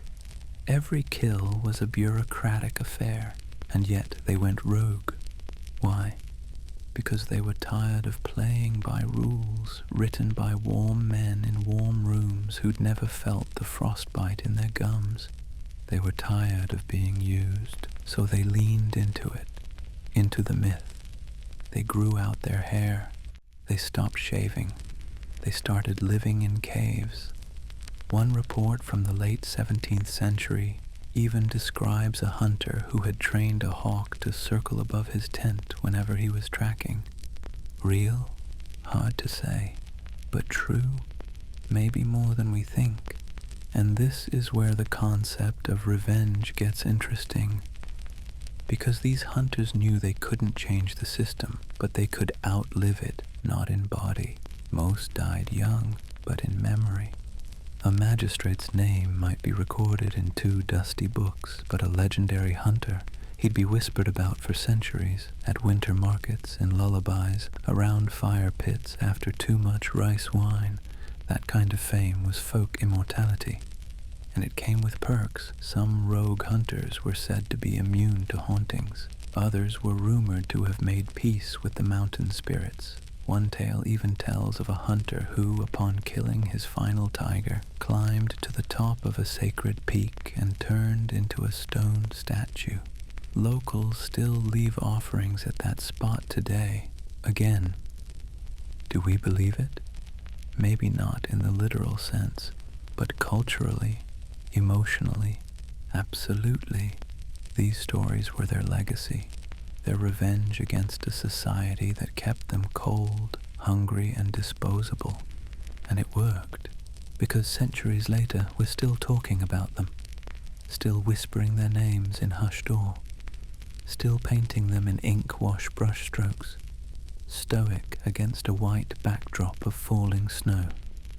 And let's not forget, the revenge wasn't just personal, it was spiritual. Remember, in many shamanic beliefs, spirits could linger, haunt, seek vengeance of their own. So if a hunter died bitter, wronged, forgotten, well, that wasn't the end. His soul might roam. There are temples in Korea where monks still pray for the souls of unknown hunters, just in case. because you never know which chill in the wind is just weather and which is a spirit with unfinished business. And now you might be wondering, were there ever uprisings, organized rebellion? The answer is no, not exactly. Chakogapsa weren't an army. They weren't numerous. They were isolated, proud, often superstitious, and deeply independent. But that didn't mean they didn't leave a mark, sometimes quite literally. There's graffiti etched into old hunting shelters and stone outposts, written in crude Hangul or even Hanja. Simple phrases, angry ones. I killed 5 tigers. The magistrate took the meat. Or, they gave me rice, but no salt. Or even, tell the court I died a man. That's not rebellion, sure, but it's resistance. Quiet, reluctant, profound, because in a world where everything was recorded, filed, and reported to superiors, these scraps of handwriting were the only place a hunter could speak freely and then disappear. So yes, some tiger hunters got revenge, not in battle, not in court, but in legend, in ghost stories, and in the bitter snow-covered trails where their names still echo, just faintly enough for the wind to carry. By now you've crawled through the snow, heard the crack of frozen trees, watched men disappear into fog, and listened to ghosts whisper in old pine groves. But here's the twist. For all that hardship, for the frostbite, starvation, and tigers, it turns out some folks were eating tiger for dinner. Yes, really, tiger meat, believe it or not, had a strange and complicated place in Joseon cuisine. Not street food, of course. This wasn't something sold on skewers at the night market. No, tiger meat was a rare, forbidden delicacy, a luxury item, a ritual substance, and a source of immense superstition. Let's be clear, most people didn't eat it. The average villager wouldn't dream of it. They were too poor, too cautious, or too religious. But in palace kitchens and elite households, tiger flesh sometimes made an appearance. Not always officially, of course. Sometimes it was quietly passed along, wrapped in silk, kept on ice, and consumed only behind closed screens. Why? Because tiger meat was believed to hold power. Not just protein, not just calories, but literal spiritual energy, yangi, or vital male force. The same energy believed to animate warriors, stallions, and heaven itself. Eat tiger, it was whispered, and you might absorb the tiger's ferocity, its courage, its longevity, its ability to survive the cold and strike with precision. It wasn't just a meal, it was alchemy by mouth. Of course, this was controversial. Buddhist ethics frowned deeply on the consumption of any meat, especially that of a creature so revered. Shamanic traditions saw the tiger as a guardian of the spirit realm. Killing it was already risky. Eating it, that was practically a cosmic insult, which made it all the more tempting. Forbidden food has always been seductive. Think of Renaissance nobles eating songbirds stuffed with honey, or Roman emperors dining on flamingo tongues. The more taboo the meat, the more powerful the eater must be, at least in their minds. So yes, there were tiger feasts, rare, whispered about, half-mythical dinners where roasted tiger flesh might appear among gilded bowls of white rice, fermented pine mushrooms, and ginseng liquor, where ministers in ceremonial robes might take small bites, eyes closed, believing they were ingesting not just flesh, but fate. Was it good? Even contemporary sources admitted tiger meat was tough, gamey, and bitter, full of sinew, difficult to cook, nearly impossible to chew. A hunter's proverb said it best: eat tiger once, chew for a month. But again, it wasn't about taste, it was about transgression. These meals weren't for nourishment. They were displays of dominance over nature, over law, and sometimes over the hunters themselves. Because remember, who killed the tiger, not the man at the feast. The meat may have been roasted in a palace courtyard, but it began its journey in some snow-choked ravine, clutched in a blood-soaked satchel carried by a man whose name would never appear on the guest list. There's something almost ritualistic about that. And in fact, there were rituals. Sometimes tiger meat was used in medicinal preparations, ground into powder and added to tonics, especially for the very old or the very sick. Tiger bone, especially, was thought to strengthen joints and banish weakness. It appeared in expensive black market apothecaries, often sold with vague assurances and enormous price tags.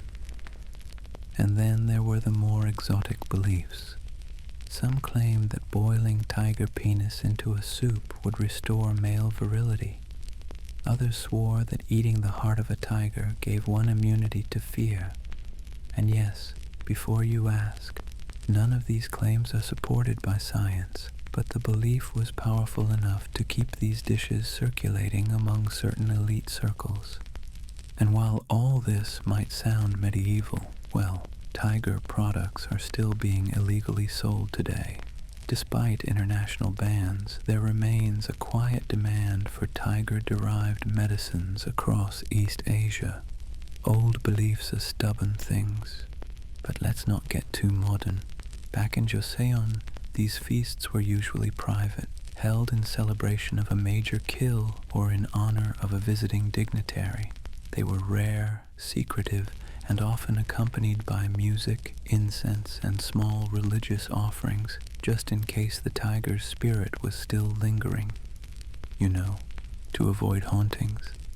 And the hunters? They were rarely invited. In some cases, the meat was taken directly from the kill site by soldiers or local magistrates. Hunters were left with the pelt, maybe some bones, maybe nothing. That pelt might become a throne cushion, a wall hanging, a gift for a foreign envoy.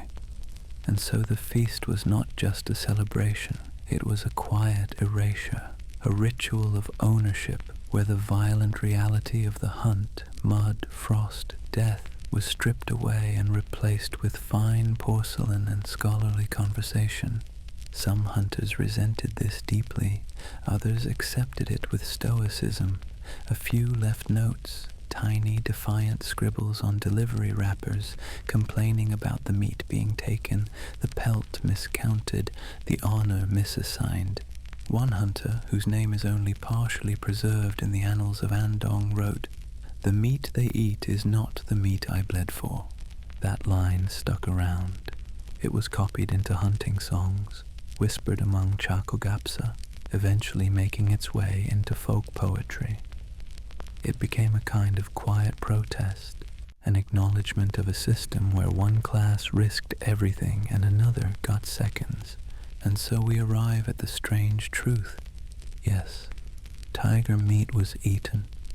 It was rare, it was mostly ritual, it wasn't delicious, but it carried enormous symbolic weight, because to eat a tiger was to claim its strength. To eat a tiger was to defy religion, death, and fear. To eat a tiger was to eat the hunter's story. And now you might be wondering, what did the hunters eat? We'll talk about that. In the final segment, we'll step inside the palaces of Joseon, not as tigers, not as hunters, but as honored guests. Sort of. So imagine you're a tiger hunter. You've just returned from the snow-covered mountains, frostbitten, exhausted, victorious. The tiger is dead. Its head is split, its body collapsed in a pile of muscle, fur, and silence. You've survived.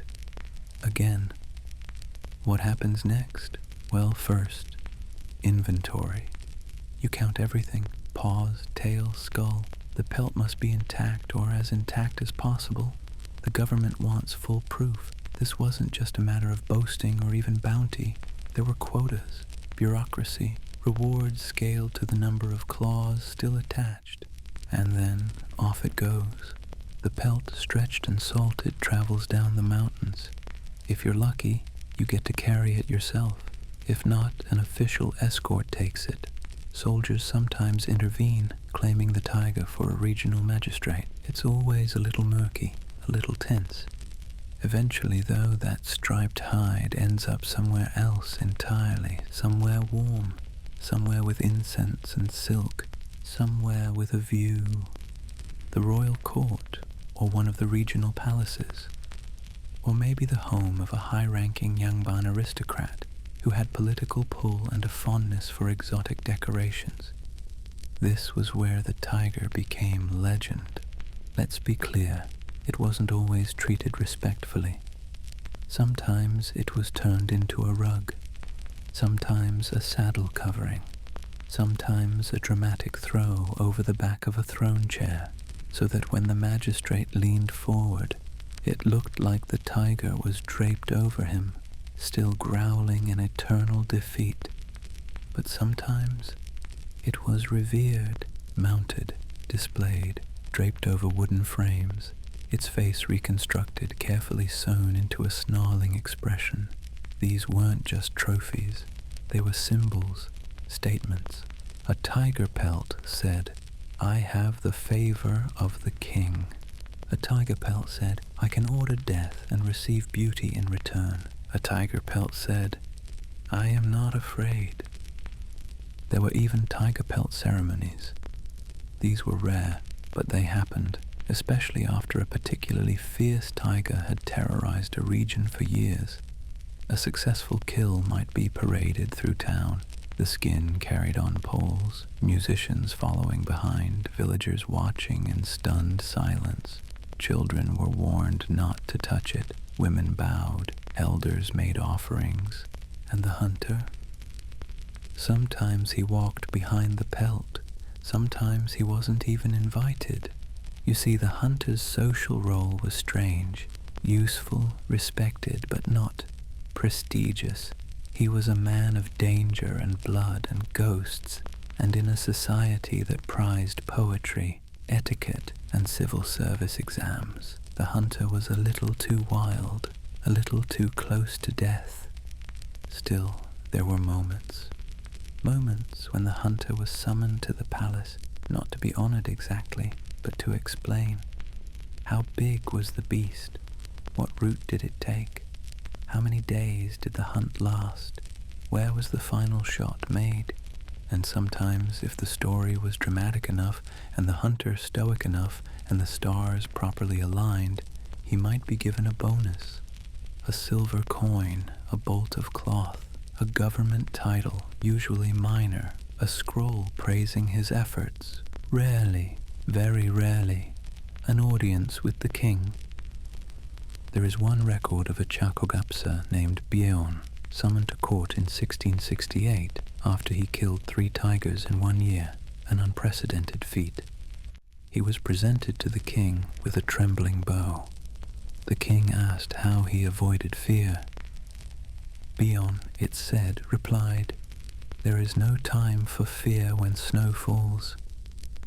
He was gifted 2 oxen and a courtly robe. He returned to the mountains 2 weeks later and died the following spring, swallowed by fog and remembered only by one dusty ledger in the annals of Joseon. His pelt hung in the royal archives. Now these tiger pelts were sometimes gifted to foreign dignitaries. You'll find references to them in the records of Qing China, and even occasionally in the possessions of Japanese envoys.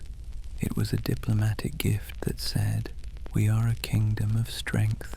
We walk beside beasts. We survive them." It's not unlike modern nations gifting rare wines or cultural artifacts. But here's where the contrast bites. The palace was warm. It had underfloor heating, ondol, a brilliant Korean invention that used flues to channel warm air beneath stone floors. It had padded silks, painted screens, low lacquered tables with fruit and delicacies. The air smelled of cedar, ink, and cinnamon. The court scholars sat reading Confucian texts. The servants padded silently in slippers.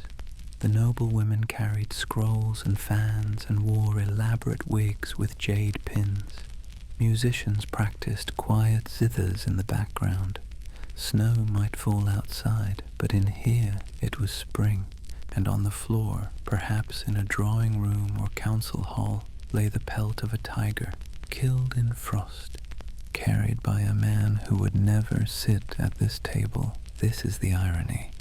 The tiger hunter's greatest prize was often displayed not in his home, but in the homes of men who couldn't have survived a day in his world, who couldn't aim a matchlock or follow tracks or chant the protective incantation before dawn.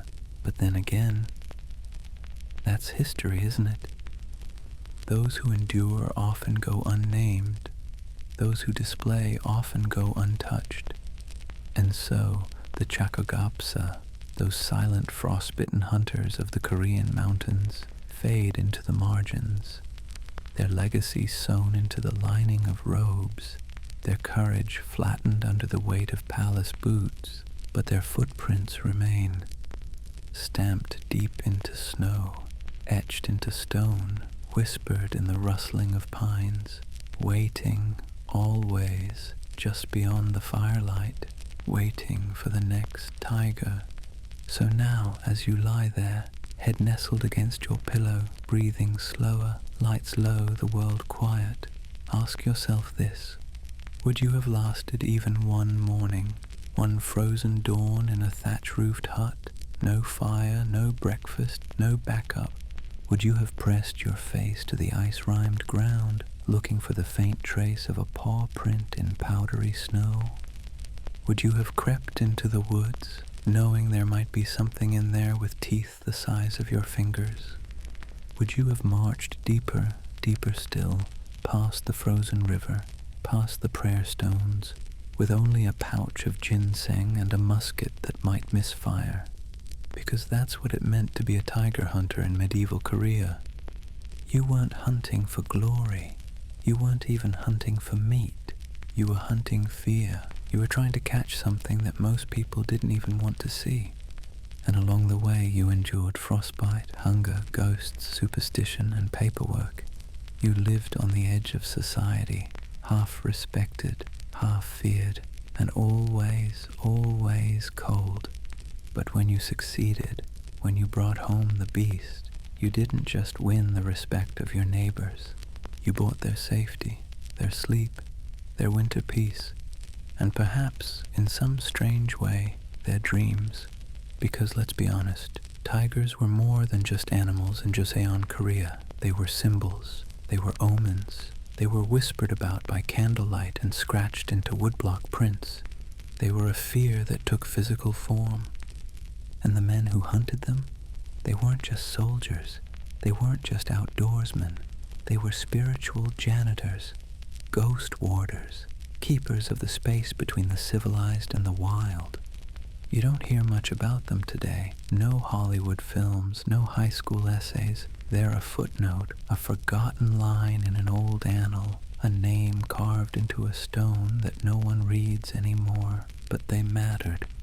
And as you drift off, eyes heavy, the world soft and distant, maybe take a quiet moment to imagine their world, the snow crunching beneath their boots, the hiss of pine sap in the fire, the strange hush of the forest just before dawn, the cold breath of something massive moving just beyond the trees, and one lone figure wrapped in straw and prayer and frostbite, holding his breath, waiting, because when you dream tonight it might not be of kings or palaces or philosophers. It might be of something wild, something ancient. It might be of stripes in the snow. Thank you for joining me tonight on the Sleep Atlas. If you found yourself relaxed, intrigued, or just a little more connected to the past, consider leaving a like. If you're still awake, hey, what's keeping you up? Let me know in the comments. And of course, if you want to drift off again soon with more strange and forgotten tales from history, don't forget to subscribe. Until next time, sleep well, dream strange, and beware the shadow in the trees.